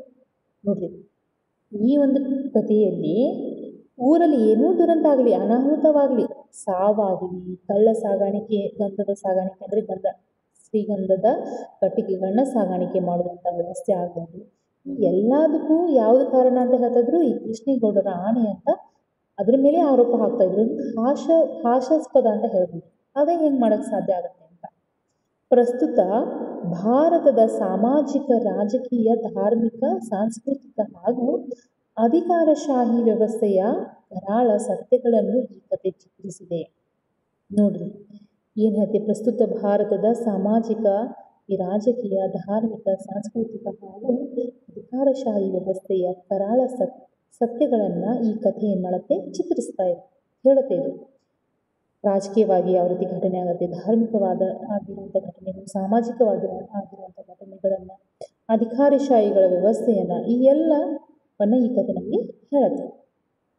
ವ್ಯವಸ್ಥೆಯ ಭ್ರಷ್ಟತೆ, ನಿಷ್ಠೆಯತೆ, ಈರ್ಷ್ಯೆಗಳಿಂದ ಎದುರಾಗುವ ದುರಂತಗಳ ಆಶಯ ಈ ಕಥೆಯ ಮುಖ್ಯ ಬುದ್ಧಿಯಾಗಿದೆ. ಈ ಒಂದು ವ್ಯವಸ್ಥೆ ಏನಿದೆ ಸಮಾಜದಲ್ಲಿ, ಈ ವ್ಯವಸ್ಥೆಯ ಭ್ರಷ್ಟತೆ ಆಗಿರ್ಬೋದು, ನಿಷ್ಠೀಯತೆ ಆಗಿರ್ಬೋದು, ಈರ್ಷ್ಯೆಗಳಾಗಿರ್ಬೋದು, ಇದರಿಂದ ಆಗುವ ದುರಂತಗಳ ಆಶಯವನ್ನು ಹೇಳುವುದು ಈ ಕಥೆಯ ಬುದ್ಧಿಯಾಗಿದೆ, ವಿಶ್ವಾದ ಒಂದು ಅಂಶವಾಗಿದೆ ಅಂತ ಹೇಳ್ಬೋದು. ಮನುಷ್ಯನ ಸಣ್ಣತನ ಹಾಗೂ ಸ್ವಾರ್ಥಗಳಿಗೆ ಮನುಷ್ಯನೇ ಕಾರಣನಾದರೂ ಈ ಕಥೆಯಲ್ಲಿ ನಡೆಯುವ ವೈರುಧ್ಯ ಹಾಗೂ ದುರಂತಗಳಿಗೆ ಆನೆಯ ಅಪರಾಧವಾಗಿರುವುದು ಮತ್ತು ಆನೆ ಕೊನೆಗೆ ಇದ್ದಕ್ಕಿದ್ದಂತೆ ಮಾಯವಾಗುವುದು ಒಂದು ದುರಂತ ವ್ಯಂಗ್ಯವಾಗಿದೆ. ನೋಡ್ರಿ, ಈ ಕಥೆಯಲ್ಲಿ ಮನುಷ್ಯ ಮಾಡುವ ಕೆಲಸಗಳಿಗೆಲ್ಲ ಆನೆ ಕಾರಣ ಅಂತ ಹೇಳ್ತಾ ಇರೋದು, ಕೊನೆಗೆ ಆನೆ ಮಾಯ ಆಗಿ ಹೋಗಿರುವುದು ಇಲ್ಲಿಂದ ಇದೊಂದು ವ್ಯಂಗ್ಯವಾದಂತಹ ಕಥೆ ಅಂತ ಹೇಳ್ಬೋದು. ನೋಡ್ರಿ, ತೇಜಸ್ವಿ ಅವರ ಕಾಳಜಿಯ ಕೇಂದ್ರವೇ ಗ್ರಾಮ ಭಾರತ. ತೇಜಸ್ವಿ ಅಂತ ಏನಿದ್ರಲ್ಲ ಇವರು ಲೇಖಕರು, ಇವ್ರದ್ದು ಏನು ಕಾಳಜಿ ಆಗಿತ್ತು ಅಂದ್ರೆ ಗ್ರಾಮ ಭಾರತ ಆಗಬೇಕು, ಒಳ್ಳೆ ಗ್ರಾಮ ನಿರ್ಮಾಣ ಆಗಬೇಕಂತ ಆಗಿತ್ತು. ಇಲ್ಲಿ ಏನೆಂದು ಜಾಗತಿಕ ವಿದ್ಯಮಾನಗಳನ್ನು, ಬದಲಾವಣೆಗಳನ್ನು ವೀಕ್ಷಿಸುವ ತೇಜಸ್ವಿಯವರಿಗಿದ್ದಾರೆ. ಇಲ್ಲಿ ನಿಂತ್ಕೊಂಡು ಜಗತ್ತಿನಲ್ಲಿ, ಈ ಒಂದು ಗ್ರಾಮದಲ್ಲಿ ಇಲ್ಲಿ ಆಗುವಂಥ ವಿದ್ಯಮಾನಗಳನ್ನಾಗಿರ್ಬೋದು, ಬದಲಾವಣೆಗಳನ್ನಾಗಿರ್ಬೋದು, ಇದನ್ನೆಲ್ಲ ವೀಕ್ಷಿಸಿ ತೇಜಸ್ವಿಯವರಿಗೆ ಈ ಒಂದು ವಿದ್ಯಮಾನಗಳ ಬಲೆಯಲ್ಲಿ ಗ್ರಾಮ ಭಾರತ ಸಿಕ್ಕು ಒದ್ದಾಡುತ್ತಿರುವಂತೆಯೂ ಕಾಣಿಸುತ್ತದೆ. ನೋಡಿ, ಗ್ರಾಮಗಳು ಈ ವಿಜ್ಞಾನಕ್ಕೆ ಸಿಕ್ಕೊಂಡು ಒದ್ದಾಡ್ತಾ ಇದ್ದಾವೆ ಅಂತ ಅನಿಸ್ತಾ ಇದೆ ಅವರಿಗೆ. ಈ ಕಥೆಯಲ್ಲಿನ ಕೃಷ್ಣೇಗೌಡರ ಆನೆ ಪಾಪದ ಪ್ರಾಣಿ. ನೋಡಿ, ಕೃಷ್ಣೇಗೌಡರ ಆನೆ ಪಾಪದ ಪ್ರಾಣಿಯಾಗಿದೆ ಇಲ್ಲಿ. ಓಕೆ, ಆದರೂ ಕೂಡ ಅದರ ಮೇಲೆ ಅಪವಾದ ತರಿಸ್ತಾನೆ ಇದ್ದಾರೆ ಜನ. ಭಾರಿ ಶರೀರ ಮತ್ತು ಅಪಾರ ಶಕ್ತಿಯನ್ನು ಹೊಂದಿದ್ದರೂ ಈ ಆನೆ ಬಾಯಿಲ್ಲದ ಪ್ರಾಣಿಯಾಗಿರುವ ಕಾರಣ ಬಾಯಿರುವ ಎಲ್ಲರ ಶೋಷಣೆಗೆ ವಸ್ತುವಾಗುತ್ತದೆ. ನೋಡಿ, ಇದಕ್ಕೆ ತುಂಬ ದೊಡ್ಡದಾದ ದೇಹ ಇರುತ್ತೆ ಆನೆಗೆ, ತುಂಬ ಶಕ್ತಿಶಾಲಿನೂ ಅಂತ ಹೇಳ್ಬೋದು. ಶರೀರ ದೊಡ್ಡದಾಗಿದೆ, ಅಪಾರ ಶಕ್ತಿ ಕೂಡ ಇದೆ, ಆದರೆ ಬಾಯಿ ಮಾತ್ರ ಇಲ್ಲ. ಈ ಬಾಯಿ ಇಲ್ಲದ ಪ್ರಾಣಿ ಆಗಿರುವುದರಿಂದ ಬಾಯಿ ಇರುವವರು ಮಾಡಿರುವಂಥ ಶೋಷಣೆಗೆ ಒಳಗಾಗಿರುವಂತಹ ಒಂದು ವಸ್ತು ಈ ಆನೆ ಅಂತ ಹೇಳ್ಬೋದು. ಅಂದರೆ ಜನರು ಅದರ ಮೇಲೆ ಶೋಷಣೆ ಮಾಡ್ತಾ ಇದ್ದಾರೆ ಈ ಒಂದು ಕಥೆ ಅಂತ ಹೇಳ್ಬೋದು. ಪ್ರತಿಯೊಬ್ಬನಿಂದಲೂ ತನಗೆ ಕಂಡ ರೀತಿಯಲ್ಲಿ ಈ ಪ್ರಾಣಿಯನ್ನು ಅರ್ಥೈಸುವುದು. ಪ್ರತಿಯೊಬ್ಬರು ಕೂಡ ಆನೆಯನ್ನು ಯಾವ ರೀತಿ ನೋಡ್ತಾರೆ? ಪ್ರತಿಯೊಬ್ಬನಿಂದಲೂ ತನಗೆ ಕಂಡ ರೀತಿಯಲ್ಲಿ ಈ ಪ್ರಾಣಿಯನ್ನು ಅರ್ಥೈಸುವುದು, ಈ ಪ್ರಾಣಿಯನ್ನು ಅರ್ಥೈಸುವುದು. ಇದಕ್ಕೊಂದು ವ್ಯಕ್ತಿತ್ವ ಆರೋಪಿಸುವುದು ನಡೆಯುತ್ತದೆ ನೋಡ್ರಿ. ಇದಕ್ಕೊಂದು ವ್ಯಕ್ತಿತ್ವ ತರುವುದು ಕೂಡ ಇಲ್ಲಿ ನಡೆಯುತ್ತದೆ. ಎಲ್ಲ ಪಾಪ ಕೃತ್ಯಗಳ ಅಪರಾಧವನ್ನು ಆಣೆ ಹೊತ್ತಿಕೊಳ್ಳಬೇಕಾಗುತ್ತದೆ. ಯಾರೆಲ್ಲ ಜನ ಪಾಪ ಕರ್ಮ ಮಾಡಿರ್ತಾರೋ ಅದರ ಅಪವಾದ ಮಾತ್ರ ಈ ಆನೆ ಹೊತ್ಕೊಳ್ಬೇಕಾಗತ್ತೆ. ಅದೆಲ್ಲರ ಅಪವಾದ ಮಾತ್ರ ಈ ಆನೆ ಹೊತ್ಕೊಳ್ಬೇಕಾಗತ್ತೆ. ಬಾಯಿಲ್ಲದ ಎಲ್ಲರಿಗೂ ಎಲ್ಲದಕ್ಕೂ ಸಂಕೇತದಂತೆ ಕಾಣುವ ಈ ಆನೆಯನ್ನು ಕೇಂದ್ರವಾಗಿಸಿಕೊಂಡು ಲೇಖಕರು ಅನೇಕ ಸಂಗತಿಗಳನ್ನು ದುರಂತಗಳನ್ನು ನಿರೂಪಿಸಿದ್ದಾರೆ ನೋಡ್ರಿ. ಲೇಖಕ ಏನು ಮಾಡಿದಾರಪ್ಪ ಅಂತಂದರೆ ಎಲ್ಲರಿಗೂ ಎಲ್ಲದಕ್ಕೂ ಸಂಕೇತದಂತೆ, ಸಂಕೇತ ಅಂತಂದರೆ ಒಂದು ಸಿಂಬಾಲ್ದಂತೆ ಕಾಣುವಂಥ ಈ ಆನೆಯನ್ನು ಕೇಂದ್ರವಾಗಿಸಿಕೊಂಡು ಆನೆಯನ್ನು ಒಂದು ಸೆಂಟ್ರಲ್ಲಿ ಇಟ್ಕೊಂಡು ಲೇಖಕರು ಅನೇಕ ಸಂಗತಿಗಳನ್ನು ದುರಂತಗಳನ್ನು ನಿರೂಪಿಸಿದ್ದಾರೆ. ಅನೇಕ ವಿಷಯಗಳನ್ನಾಗಿರ್ಬೋದು, ದುರಂತ ಅಪರಾಧಗಳಾಗಿರ್ಬೋದು, ಇವುಗಳಿಗೆ ಒಂದು ನಿರೂಪಿಸಿದ್ದಾರೆ.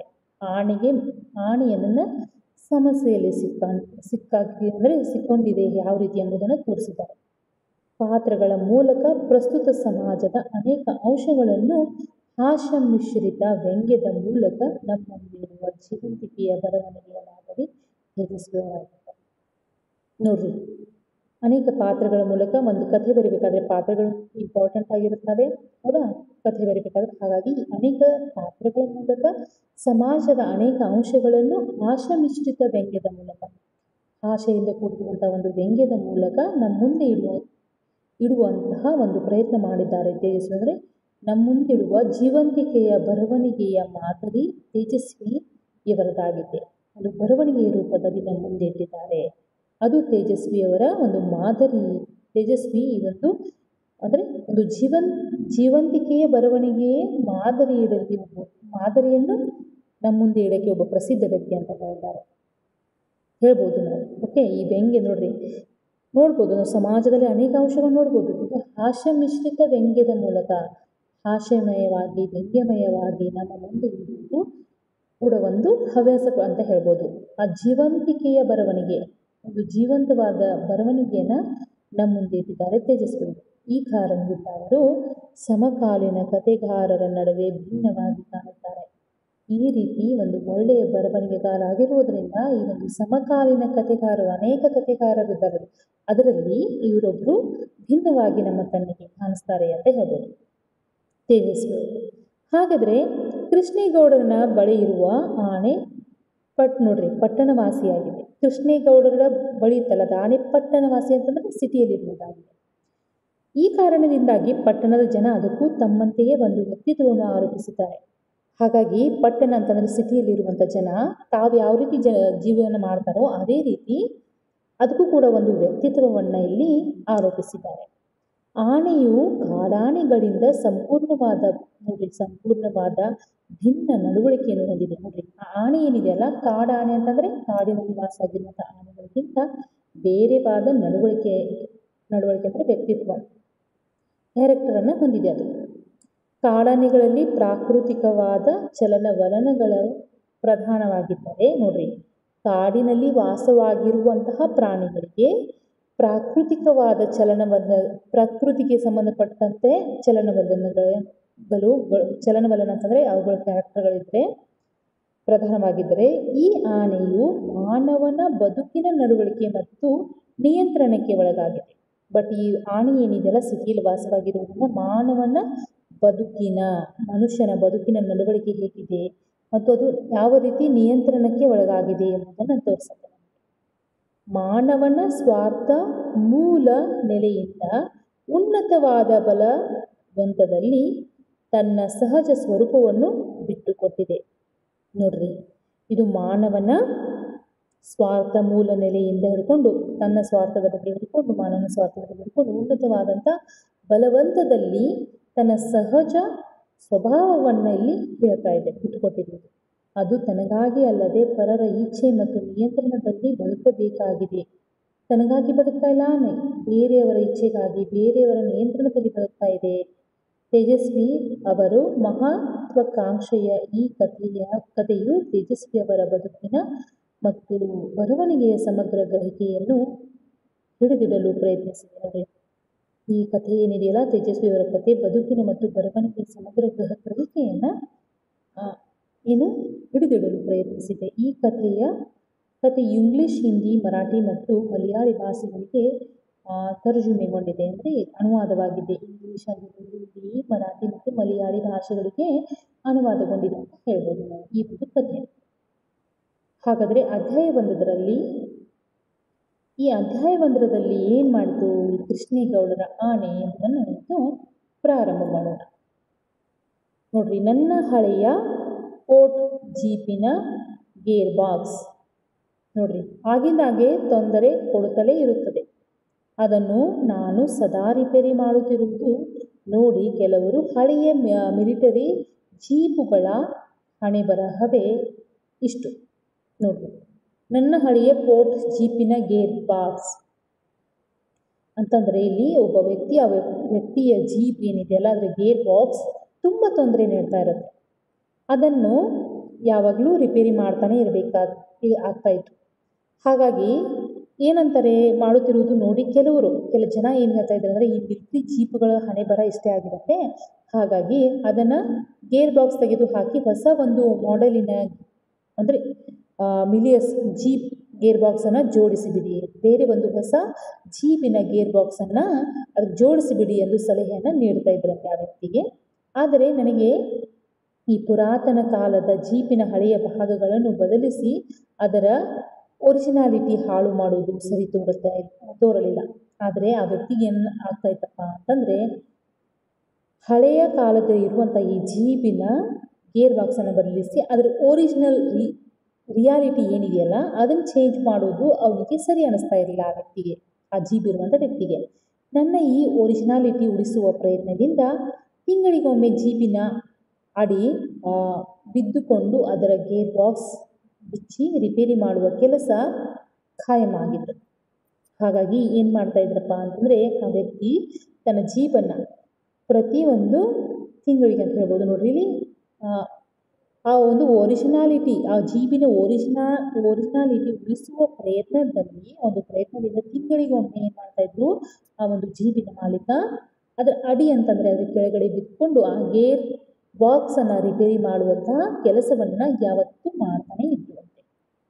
ಆವತ್ತು ಜೀಪಿನ ಅಡಿ ಬಿದ್ದುಕೊಂಡು ಅದರ ಗೇರ್ ಬಾಕ್ಸ್ ರಿಪೇರಿಯಲ್ಲಿ ತೊಡಗಿರಬೇಕಾದರೆ 2 ಖಾಕಿ ನೋಡ್ರಿ ಪ್ಯಾಂಟ್ಧಾರಿ ಕಾಲುಗಳು ನನ್ನತ್ತ ಬರುತ್ತಿರುವುದು ನನಗೆ ಜೀಪಿನ ಅಡಿಯಿಂದ ಕಾಣಿಸಿತು. ನೋಡ್ರಿ, ಜೀಪ್ ಕೆಳಗಡೆ ಬಿದ್ದು ಅದನ್ನು ರಿಪೇರಿ ಮಾಡ್ತಾ ಇದ್ದಾರೆ ಆ ವ್ಯಕ್ತಿ. ಆ ಟೈಮಲ್ಲಿ ಏನಾಗಿದೆ, 2 ಖಾಕಿ ಕಾಲುಗಳು ಅಂದರೆ ಖಾಕಿ ಪ್ಯಾಂಟ್ ಹಾಕಿರುವಂಥ 2 ಕಾಲುಗಳು ಅವನ ಹತ್ರ ಬರುವುದು, ಅಂದರೆ ಆ ಜೀಬಿನ ಮಾಲೀಕನ ಹತ್ರ ಬರುವುದು ಕಾಣಿಸುತ್ತೆ. ನನಗೆ ಪೊಲೀಸ್ ಡಿಪಾರ್ಟ್ಮೆಂಟ್ ಥಟ್ಟನೆ ಜ್ಞಾಪಕ್ಕೆ ಬಂದು ಗಾಬರಿ ಆದರು. ನೋಡಿ, ಆಗ ಪೊಲೀಸ್ ಡಿಪಾರ್ಟ್ಮೆಂಟ್ನವ್ರು ಬಂದ್ರೇನೋ ಅಂತ ತುಂಬಾ ಗಾಬರಿ ಆಗ್ತಾನೆ ಆ ವ್ಯಕ್ತಿ. ಅವು ಬುಡ್ಸಿಲ್ಲದ ಕಾಲುಗಳಾಗಿದ್ದರಿಂದ ಬೇರೆ ಯಾವ ಡಿಪಾರ್ಟ್ಮೆಂಟೇನೋ ಎಂದು ಬೋಲ್ಟುಗಳನ್ನು ಬಿಚ್ಚುತ್ತಾ ಹಾಗೆ ಯೋಚಿಸಿದೆ. ನೋಡಿ, ಬೂಟುಗಳಿರಲಿಲ್ಲ, ಹಾಗಾಗಿ ಈ ಒಂದು ಪೊಲೀಸ್ ಡಿಪಾರ್ಟ್ಮೆಂಟ್ ಅಲ್ಲ ಬೇರೆ ಯಾವುದೋ ಒಂದು ಡಿಪಾರ್ಟ್ಮೆಂಟ್ನವರು ಇರ್ಬೋದು ಅಂತ ಯೋಚನೆ ಮಾಡ್ತಾಯಿದ್ರು. ನಟ್ಟು ಬೋಲ್ಟ್ ಅಂದರೆ ಕಾರನ್ನು ಜೀಪನ್ನು ರಿಪೇರಿ ಮಾಡ್ತಾಯಿದ್ರಲ್ಲ ಅವುಗಳನ್ನು ಬಿಚ್ಚುತ್ತಾನೆ ಯೋಚನೆ ಮಾಡ್ತಾಯಿದ್ರು. ಆಗ ನಾನು ಜೀಪಿನ ಅಡಿ ಇದ್ದುದರಿಂದ ಅವನು ಓದುವುದನ್ನು ಗಮನಿಸಿಲ್ಲವೆಂದು ಬಗೆದು 1-2 ಬಾರಿ ಕೆಮ್ಮಿದ. ನೋಡ್ರಿ, ನಾನು ಜೀಪಿನ ಅಡಿಯಲ್ಲಿ ಇರುವುದರಿಂದ ನಾನು ಅವನನ್ನು ನೋಡಿಲ್ಲ ಅಂತ ಅಂದ್ಕೊಂಡು ಏನು ಮಾಡ್ತಾನೆ, ಅವನು ಬಂದು 2 ಬಾರಿ ಕೆಮ್ಮುತ್ತಾನೆ ಆ ಒಂದು ಜೀಪಿನ ಹತ್ರ ಬಂದು. ಆಗ ನಮ್ಮ ಕಡೆ ನೋಡ್ರಿ ಕಾಲಿಂಗ್ ಬೆಲ್ಲು ಇದ್ದ ಹಾಗೆ. ಕೆಮ್ಮುವುದಂತಂದರೆ ಕಾಲಿಂಗ್ ಬೆಲ್ ಅಂದರೆ ಯಾರೋ ಕರಿತಾ ಇದ್ದಾರೆ ಅಂತ ಅನಿಸ್ತಾ ಇತ್ತು. ಮನೆಯ ಬಳಿ ಯಾರೋ ಕಣ್ಣಿಗೆ ಬೀಳದಿದ್ದರೆ ಕೆಮ್ಮಿ ಕ್ಯಾಕರಿಸಿ ಗಲಾಟೆ ಮಾಡುತ್ತಾರೆ. ಮನೆ ಹತ್ರ ಹೋಗಿ ಕೂಡ ಕೆಮ್ಮುವುದು ಕ್ಯಾಕರಿಸೋದು ಈ ರೀತಿ ಮಾಡ್ತಾರೆ. ಇದರಿಂದ ಯಾರೋ ಬಂದಿದ್ದಾರೆ, ಯಾರೋ ನಮ್ಮನ್ನು ಕರಿತಾ ಇದ್ದಾರೆ ಅನ್ನಿಸ್ತಾ ಇತ್ತು. ಬಹುಶಃ ಭಾಷೆ ಉಪಯೋಗಿಸಿ ಕರೆಯಬೇಕೆಂದಾದರೆ ಕೆಲವು ತೊಂದರೆಗಳಿವೆ, ಭಾಷೆಯನ್ನು ಉಪಯೋಗಿಸಿ ಕರಿಬೇಕಂದರೆ ಕೆಲವು ತೊಂದರೆಗಳಿರಬಹುದು ಎಂದು ತೋರುತ್ತದೆ.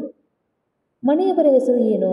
ಹೆಸರು ಹಿಡಿದು ಕರೆಯಬೇಕೋ, ಸ್ವಾಮಿ ಎನ್ನಬೇಕೋ, ಬಹುವಚನ ಉಪಯೋಗಿಸಬೇಕೋ, ಏಕವಚನ ಭಾಷೆ ಉಪಯೋಗಿಸಿ ಕರೆಯಬೇಕೆಂದರೆ ಏನೆಲ್ಲ ಬಿಕ್ಕಟ್ಟುಗಳನ್ನು ಎದುರಿಸಬೇಕು. ನೋಡಿ, ಮನೆಯವರನ್ನು ಕರಿಬೇಕಾದ್ರೆ ಅವರನ್ನು ಮನೆಯಲ್ಲಿರುವಂಥವ್ರ ಹೆಸರು ಏನಾಗಿದೆಯೋ, ಅವರನ್ನು ಬಹುವಚನದಿಂದ ಕರಿಬೇಕು, ಏಕವಚನದಿಂದ ಕರಿಬೇಕು, ಸ್ವಾಮಿ ಅನ್ನಬೇಕು, ಈ ರೀತಿ ಯಾವ ಭಾಷೆಯನ್ನು ಉಪಯೋಗಿಸಬೇಕು, ಈ ಎಲ್ಲ ಬಿಕ್ಕಟ್ಟುಗಳನ್ನು ನಾವು ಎದುರಿಸಬೇಕಾಗುತ್ತೆ. ಹಾಗಾದರೆ ಕೆಮ್ಮಿದ್ರೆ ಕ್ಯಾಕಿಸಿದ್ರೆ ಏನಾಗುತ್ತೆ, ಯಾರೋ ಬಂದಿದ್ದಾರೆ ಅಂತ ಹೊರಗಡೆ ಬಂದ್ಬಿಡ್ತಾರೆ ಅವರು. ಅದರ ಬದಲು ಒಂದೆರಡು ಸಾರಿ ಕೆಮ್ಮಿದರೆ ಈ ಎಲ್ಲ ತೊಂದರೆಗಳೇ ಇರುವುದಿಲ್ಲ. ಆದ್ದರಿಂದ ಬಂದವ ಮತ್ತು ಒಂದೆರಡು ಸಾರಿ ಕೆಮ್ಮಿದ. ಅಲ್ಲಿ ಆ ಜೀಬಿನ ಹತ್ರ ಬಂದ್ಬಿಟ್ಟು ಆ ಖಾಕಿ ಪ್ಯಾಂಟ್ನ ಏನು ಮಾಡ್ತಾನಪ್ಪ ಅಂತಂದರೆ ಕೆಮ್ಮಿಬಿಡ್ತಾನೆ. ಯಾರಪ್ಪ ನೀನು ಎಂದು ಕೇಳಿದೆ. ನಾನು ಸ್ವಾಮಿ. ನಾನು ಅಂದರೆ ಯಾರಪ್ಪ ನೋಡ್ರಿ, ಆ ಜೀಬಿನವು ಯಾರಪ್ಪ ಅಂತ ಕೇಳ್ತಾನೆ. ನಾನು ಸ್ವಾಮಿ ಅಂತ ಅವನು ಆನ್ಸರ್ ಮಾಡ್ತಾನೆ. ಆಗ ನಾನು ಅಂದರೆ ಯಾರಪ್ಪ, ನನಗೆ ಇಲ್ಲಿ ನಿನ್ನ ಕಾಲು ಮಾತ್ರ ಕಾಣೋದು, ನನಗೆ ನಿನ್ನ ಕಾಲು ಮಾತ್ರ ಕಾಣಿಸ್ತಾ ಇದೆ, ನೀನು ಯಾರಪ್ಪ ಅಂತ ಕೇಳ್ತಾನೆ. ನಾನು ಲೈನ್ ಮ್ಯಾನ್ ಸ್ವಾಮಿ. ಲೈನ್ ಮ್ಯಾನ್ ಅಂತಂದರೆ ಕರೆಂಟ್ ಮೇಲೆ ಡಾಮ್ಗಳ ಮೇಲೆ ಇಲ್ಲೋದು ಅಂತ ಲೈನ್ ಮ್ಯಾನ್ ಸ್ವಾಮಿ ಅಂತ ಹೇಳ್ತಾನೆ. ಯಾರು ಲೈನ್ ಮ್ಯಾನ್ ನೋಡ್ರಿ, ತಿಪ್ಪನ್ನಿಯ ನೋಡ್ರಿ, ತಿಪ್ಪಣ್ಣ ಅಂತ ಒಬ್ಬ ಲೈನ್ ಮ್ಯಾನ್ ಇರ್ತಾನೆ. ನೀನು ಲೈನ್ ಮ್ಯಾನ್ ತಿಪ್ಪಣ್ಣನ ಅಂತ ಕೇಳ್ತಾರಂತೆ ಆ ಜೀಬಿನ ಮಾಲೀಕ. ತೂತು, ಟೆಲಿಫೋನ್ ಡಿಪಾರ್ಟ್ಮೆಂಟ್ ಅಲ್ಲ ಸ್ವಾಮಿ, ನಾವು ಕರೆಂಟ್ನವರು. ನಾನು ಲೈನ್ ಮ್ಯಾನ್ ದುರ್ಗಪ್ಪ ಸ್ವಾಮಿ. ನೋಡ್ರಿ ಏನು ಹೇಳ್ತಾರೆ ಅವರು, ಟೆಲಿಫೋನ್ ಡಿಪಾರ್ಟ್ಮೆಂಟ್ನು ತಿಮ್ಮಣ್ಣ ಅಂತ. Okay, telephone department lineman ಆಗಿದ್ದವನು ತಿಮ್ಮಣ್ಣ ಅಂತ. ಟೆಲಿಫೋನ್ ಡಿಪಾರ್ಟ್ಮೆಂಟ್ನವರಲ್ಲ, ನಾನು ಯಾವುದಪ್ಪ ಅಂತಂದರೆ ಕರೆಂಟ್ನವರು ಸ್ವಾಮಿ, ನನ್ನ ಹೆಸರು ದುರ್ಗಪ್ಪ ಅಂತ ಹೇಳ್ತಾರೆ. ಅವನ ಹೆಸರೇನು, ದುರ್ಗಪ್ಪ ಲೈನ್ ಮ್ಯಾನ್ ಅಂತ ಆಗಿದ್ದಂತೆ. ಆಗ ನೋಡ್ರಿ, ಅದ್ಯಾಕೋ ಟೆಲಿಫೋನ್ ಡಿಪಾರ್ಟ್ಮೆಂಟಿಗೂ ಥೂ ಅಂತೀಯ, ಅವ್ರನ್ನ ಕಂಡ್ರೆ ನಿನಗೆ ಆಗೋಲ್ವಾ, ಇಬ್ಬರದು ಕೆಲಸ ಕಂಬ ಹತ್ತೋದು ತಾನೇ. ಆಗ ಜೀಪ್ ಮಾಲೀಕ ಅಂತಾನೆ, ಅದ್ಯಾಕೆ ಟೆಲಿಫೋನ್ ಡಿಪಾರ್ಟ್ಮೆಂಟ್ ಹತ್ರ ಥೂ ಅಂತೀಯ ನೀನು, ನಿನ್ನ ಕೆಲಸನೂ ಕಂಬ ಹತ್ತೋದ, ಹೌದು ಅವ್ರ ಕೆಲಸನೂ ಕಂಬ ಹತ್ತೋದು ತಾನೆ, ಯಾಕೆ ಥೂ ಅಂತೀಯ ಅಂತ ಕೇಳ್ತಾನಲ್ಲ ಆ ದುರ್ಗಪ್ಪ ಸ್ವಾಮಿ ಅವರಿಗೆ. ಆಗ ದುರ್ಗಪ್ಪನಿಗೆ ಕೇಳ್ತಾನಂತೆ, ಅದೊಂದು ತರಲೆ ಡಿಪಾರ್ಟ್ಮೆಂಟ್ ಅಲ್ಲವಾ ಸರ್, ಅದೊಂದು ತರಲೆ ಡಿಪಾರ್ಟ್ಮೆಂಟ್ ಅಂತ ಹೇಳ್ತಾನಂತೆ. ನಮ್ಮ ತಂತಿ ಹತ್ತಿ ನೋಡ್ರಿ, ನಮ್ಮ ತಂತಿ ಹತ್ರ ತಂತಿ ತರಬ್ಯಾಡ್ರಿ, ಟೆಲಿಫೋನ್ ನೋಡ್ರಿ ಗೋರಾಗೋರು ಅನ್ನುತ್ತೆ, ಹಾಗೆ ಹೀಗೆ ಅಂತೆಲ್ಲ ದಿನ ನಮ್ಮ ಜೊತೆ ಪಕಾರು ತೆಗಿತಾನೆ ಇರ್ತಾರೆ. ಏನಪ್ಪ ಅಂತಂದರೆ ಆ ಟೆಲಿಫೋನ್ ಡಿಪಾರ್ಟ್ಮೆಂಟ್ ಅವ್ರು ಏನು ಮಾಡ್ತಾರಪ್ಪ ಅಂದರೆ, ನಮ್ಮ ತಂತಿ ಹತ್ರ ನಿಮ್ಮ ತಂತಿ ತರಬೇಡ್ರಿ, ನಮ್ಮ ಫೋನ್ ಗರ್ಗೋರು ಸೌಂಡ್ ಮಾಡ್ತಾ ಇರುತ್ತೆ, ಹಾಗೆ ಹೀಗೆ ಅಂದರೆ ದಿನ ತಕರಾರು ಮಾಡ್ತಾ ಇರ್ತಾರೆ, ದಿನ ಏನಾದರೂ ಒಂದು ಹೇಳ್ತಾನೆ ಇರ್ತಾರೆ ಅಂತ ದುರ್ಗಪ್ಪ ಆ ಒಂದು ಜೀಪಿನ ಮಾಲೀಕನಿಗೆ ಹೇಳ್ತಾನೆ. ನಾನು ಜೀಪಿನ ಅಡಿಯಿಂದ ಹೊರಬಂದೆ. ದುರ್ಗಪ್ಪ ಕೈಯಲ್ಲಿ ಕಟ್ಟಿಂಗ್ ಪ್ಲಿಯರ್, ತಂತಿ, ಸಿಂಬಿ ಹಿಡಿದುಕೊಂಡು ನಿಂತಿದ್ದ. ನೋಡ್ರಿ, ಜೀಪ್ ಅಡಿಯಿಂದ ಅಂದರೆ ಜೀಪ್ ಕೆಳಗಡೆಯಿಂದ ಹೊರಗೆ ಬರ್ತಾರೆ ಆ ಒಂದು ಜೀಪಿನ ಮಾಲೀಕ. ಆ ದುರ್ಗಪ್ಪನ ಕೈಯಲ್ಲಿ ಏನು ನೋಡ್ತಾರಪ್ಪ ಅಂತಂದರೆ, ಒಂದು ಕಟ್ಟಿಂಗ್ ಪ್ಲೇಯರ್ ಇರುತ್ತೆ, ತಂತಿ ಸಿಂಬಿ ಅಂತಂದರೆ ತಂತಿ ಒಂದು ಜೌನ್ ಮಾಡಿರುವ ತಂತಿಯನ್ನು ನೋಡ್ತಾರೆ. ಏನಯ್ಯ ಏನು ಸಮಾಚಾರ ಎಂದು ಕೇಳಿದೆ. ಏನಯ್ಯ ಏನು ಸಮಾಚಾರ ಇದೆ ಅಂತ ಕೇಳ್ತಾನಂತೆ. ಸಮಾಚಾರ ಏನಿಲ್ಲ ಸ್ವಾಮಿ, ಮತ್ತೇನು ಬಂದೆ. ನೋಡ್ರಿ, ಸಮಾಚಾರ ಏನಿಲ್ಲ ಅಂತ ಹೇಳ್ತಾನೆ ಜೀಪಿನ ಮಾಲೀಕ. ಮತ್ತ್ಯಾಕೆ ನೀನು ಇಲ್ಲಿ ಬಂದೆ ಅಂತ ಜೀಪಿನ ಮಾಲೀಕ ಮತ್ತೆ ಪ್ರಶ್ನೆ ಮಾಡ್ತಾನೆ. ಸುಮ್ಮನೆ ಹಿಂಗೆ ಎಂದ. ಸುಮ್ಮನೆ ಬಂದೆ ಅಂತ ಹೇಳ್ಬಿಡ್ತಾನಂತೆ. ಅವನ ಮಾತು ಕೇಳಿದರೆ ಏನು ಕೆಲಸವಿಲ್ಲದೆ ಪುರುಸೊತ್ತಾಗಿದ್ದರಿಂದ ಇಲ್ಲಿವರೆಗೂ ಬಂದಿದ್ದಾನೆ ಎಂದು ಅರ್ಥ ಬರುತ್ತಿತ್ತು. ಅವನು ಆ ರೀತಿ ಮಾತಾಡೋದು ನೋಡಿದ್ರೆ ಏನು ಕೆಲಸವಿಲ್ಲದೆ ಸುಮ್ಮನೆ ಪುರುಸೊತ್ತಿದ್ದಾಗ ಅಂದರೆ ಟೈಮ್ ಕಳೆಯಕ್ಕಂತ ಇಲ್ಲಿ ಬಂದಿದ್ದಾನೆ ಅಂತ ಅನಿಸ್ತಾ ಇತ್ತು. ಹಾಗಿದ್ದರೆ ಏನು ಇನಾಮು ಕೇಳಲು ಅಥವಾ ಚಂದ ವಸೂಲಿಗೋ, ಇಲ್ಲವೇ ಮನೆ ಉಪಯೋಗಕ್ಕೆ ಕಾಫಿ ಬೀಜವನ್ನು ಏಲಕ್ಕಿಯನ್ನು ಕೇಳಲು ಈ ರೀತಿ ಪೀಠಿಕೆ ಹಾಕುತ್ತಿದ್ದಾನೆಂದು ಯೋಚಿಸಿದೆ. ನೋಡ್ರಿ, ಅಲ್ಲಿಯ ಜೀಪಿನ ಮಾಲೀಕ ಯಾರಾಗಿದ್ದು ಅಂತ ನಿಮ್ಗೆ ಆಮೇಲೆ ಹೇಳ್ತೀನಿ. ಅವನೇನಂತ ಹೇಳ್ತಾನಪ್ಪ ಅಂತಂದರೆ, ಏನೋ ಅವನು ವಸೂಲಿ ಮಾಡೋಕ್ಕೆ ಬಂದಿರಬಹುದು, ಇನಾಮು ಕೇಳಾಕಂದ್ರೆ ದುಡ್ಡು ಕೇಳಾಕೆ ಏನಾದರೂ ಬಂದಿದ್ದಾನ, ಅಥವಾ ಚಂದ ಅಂದರೆ ಹಣ ವಸೂಲಿ ಮಾಡೋಕ್ಕೆ ಬಂದಿದ್ದಾನ, ಇಲ್ಲಾಂದರೆ ಮನೆ ಉಪಯೋಗಕ್ಕೆ ಕಾಫಿ ತೋಟ ಇತ್ತು ಆ ಜೀಪಿನ ಮಾಲೀಕಂದು, ಕಾಫಿ ತೋಟದ ಬೀಜಗಳನ್ನು ಅಥವಾ ಯಾಲಕ್ಕಿಗಳನ್ನು ಕೇಳಲು ಬಂದಿದ್ದಾನ, ಹಾಗೆ ಈ ರೀತಿ ಒಂದು ಪೀಠಿಕೆ ಹಾಕುತ್ತಿದ್ದಾನೆ ಅಂತ ಯೋಚನೆ ಮಾಡ್ತಾ ಇದ್ರು ಆ ಜೀಪಿನ ಮಾಲೀಕ. ನಮ್ಮಲ್ಲಿ ಇದೊಂದು ದೊಡ್ಡ ಗೋಳು, ಬಂದವರು ಬಂದ ಕೆಲಸ ಏನೆಂದು ಚಟಪಟ ಹೇಳುವುದೇ ಇಲ್ಲ. ತುಂಬಾ ಗೋಳಾಗುತ್ತೆ, ತುಂಬಾ ಪ್ರಾಬ್ಲಮ್ ಆಗುತ್ತೆ, ಯಾರು ಏನು ಬಂದಿದ್ದಾರೋ ಏನು ಕೆಲಸ ಅಂತ ಹೇಳುವುದೇ ಇಲ್ಲ. ನಮ್ಮ ಮೂಡು ಹೇಗಿದೆ ಎಂದು ಲೆಕ್ಕ ಹಾಕುತ್ತಾ ಹೇಳಲೋ ಬೇಡವೋ ಎಂದು ಹೇನಿಸುತ್ತಾ ಅದು ಇದು ಮಾತಾಡುತ್ತಾ ನಿಂತಿರುತ್ತಾರೆ. ನೋಡ್ರಿ, ಹೇಳಲೋ ಬೇಡೋ, ನಮ್ಮ ಮೂಡ್ ಹೇಗಿದೆ, ಇವ್ರಿಗೆ ಈಗ ಹೇಳೋದು ಬೇಡೋ ಅಂತ ಲೆಕ್ಕ ಹಾಕ್ತಾ ನಮ್ಮ ಜೊತೆ ಮಾತಾಡ್ತಾ ಕೂತಿರ್ತಾರೆ. ಹಾಗೆ ನಾವೇ ನಾನಾ ಪರಿಯಲ್ಲಿ ಅವರನ್ನು ಕೇಳಿಕೊಂಡು ಅವರ ಬಾಯಿ ಬಿಡಿಸ್ಬೇಕು. ನಾವೇ ಅವರನ್ನು ಏನು ಮಾಡಬೇಕು, ನಾನಾ ರೀತಿಯಲ್ಲಿ ಕೇಳಿಕೊಂಡು, ಪರಿ ಅಂತಂದರೆ ರೀತಿಯಲ್ಲಿ ಕೇಳಿಕೊಂಡು ಅವ್ರ ಬಾಯನ್ನು ಬಿಡಿಸ್ಬೇಕಾಗತ್ತೆ.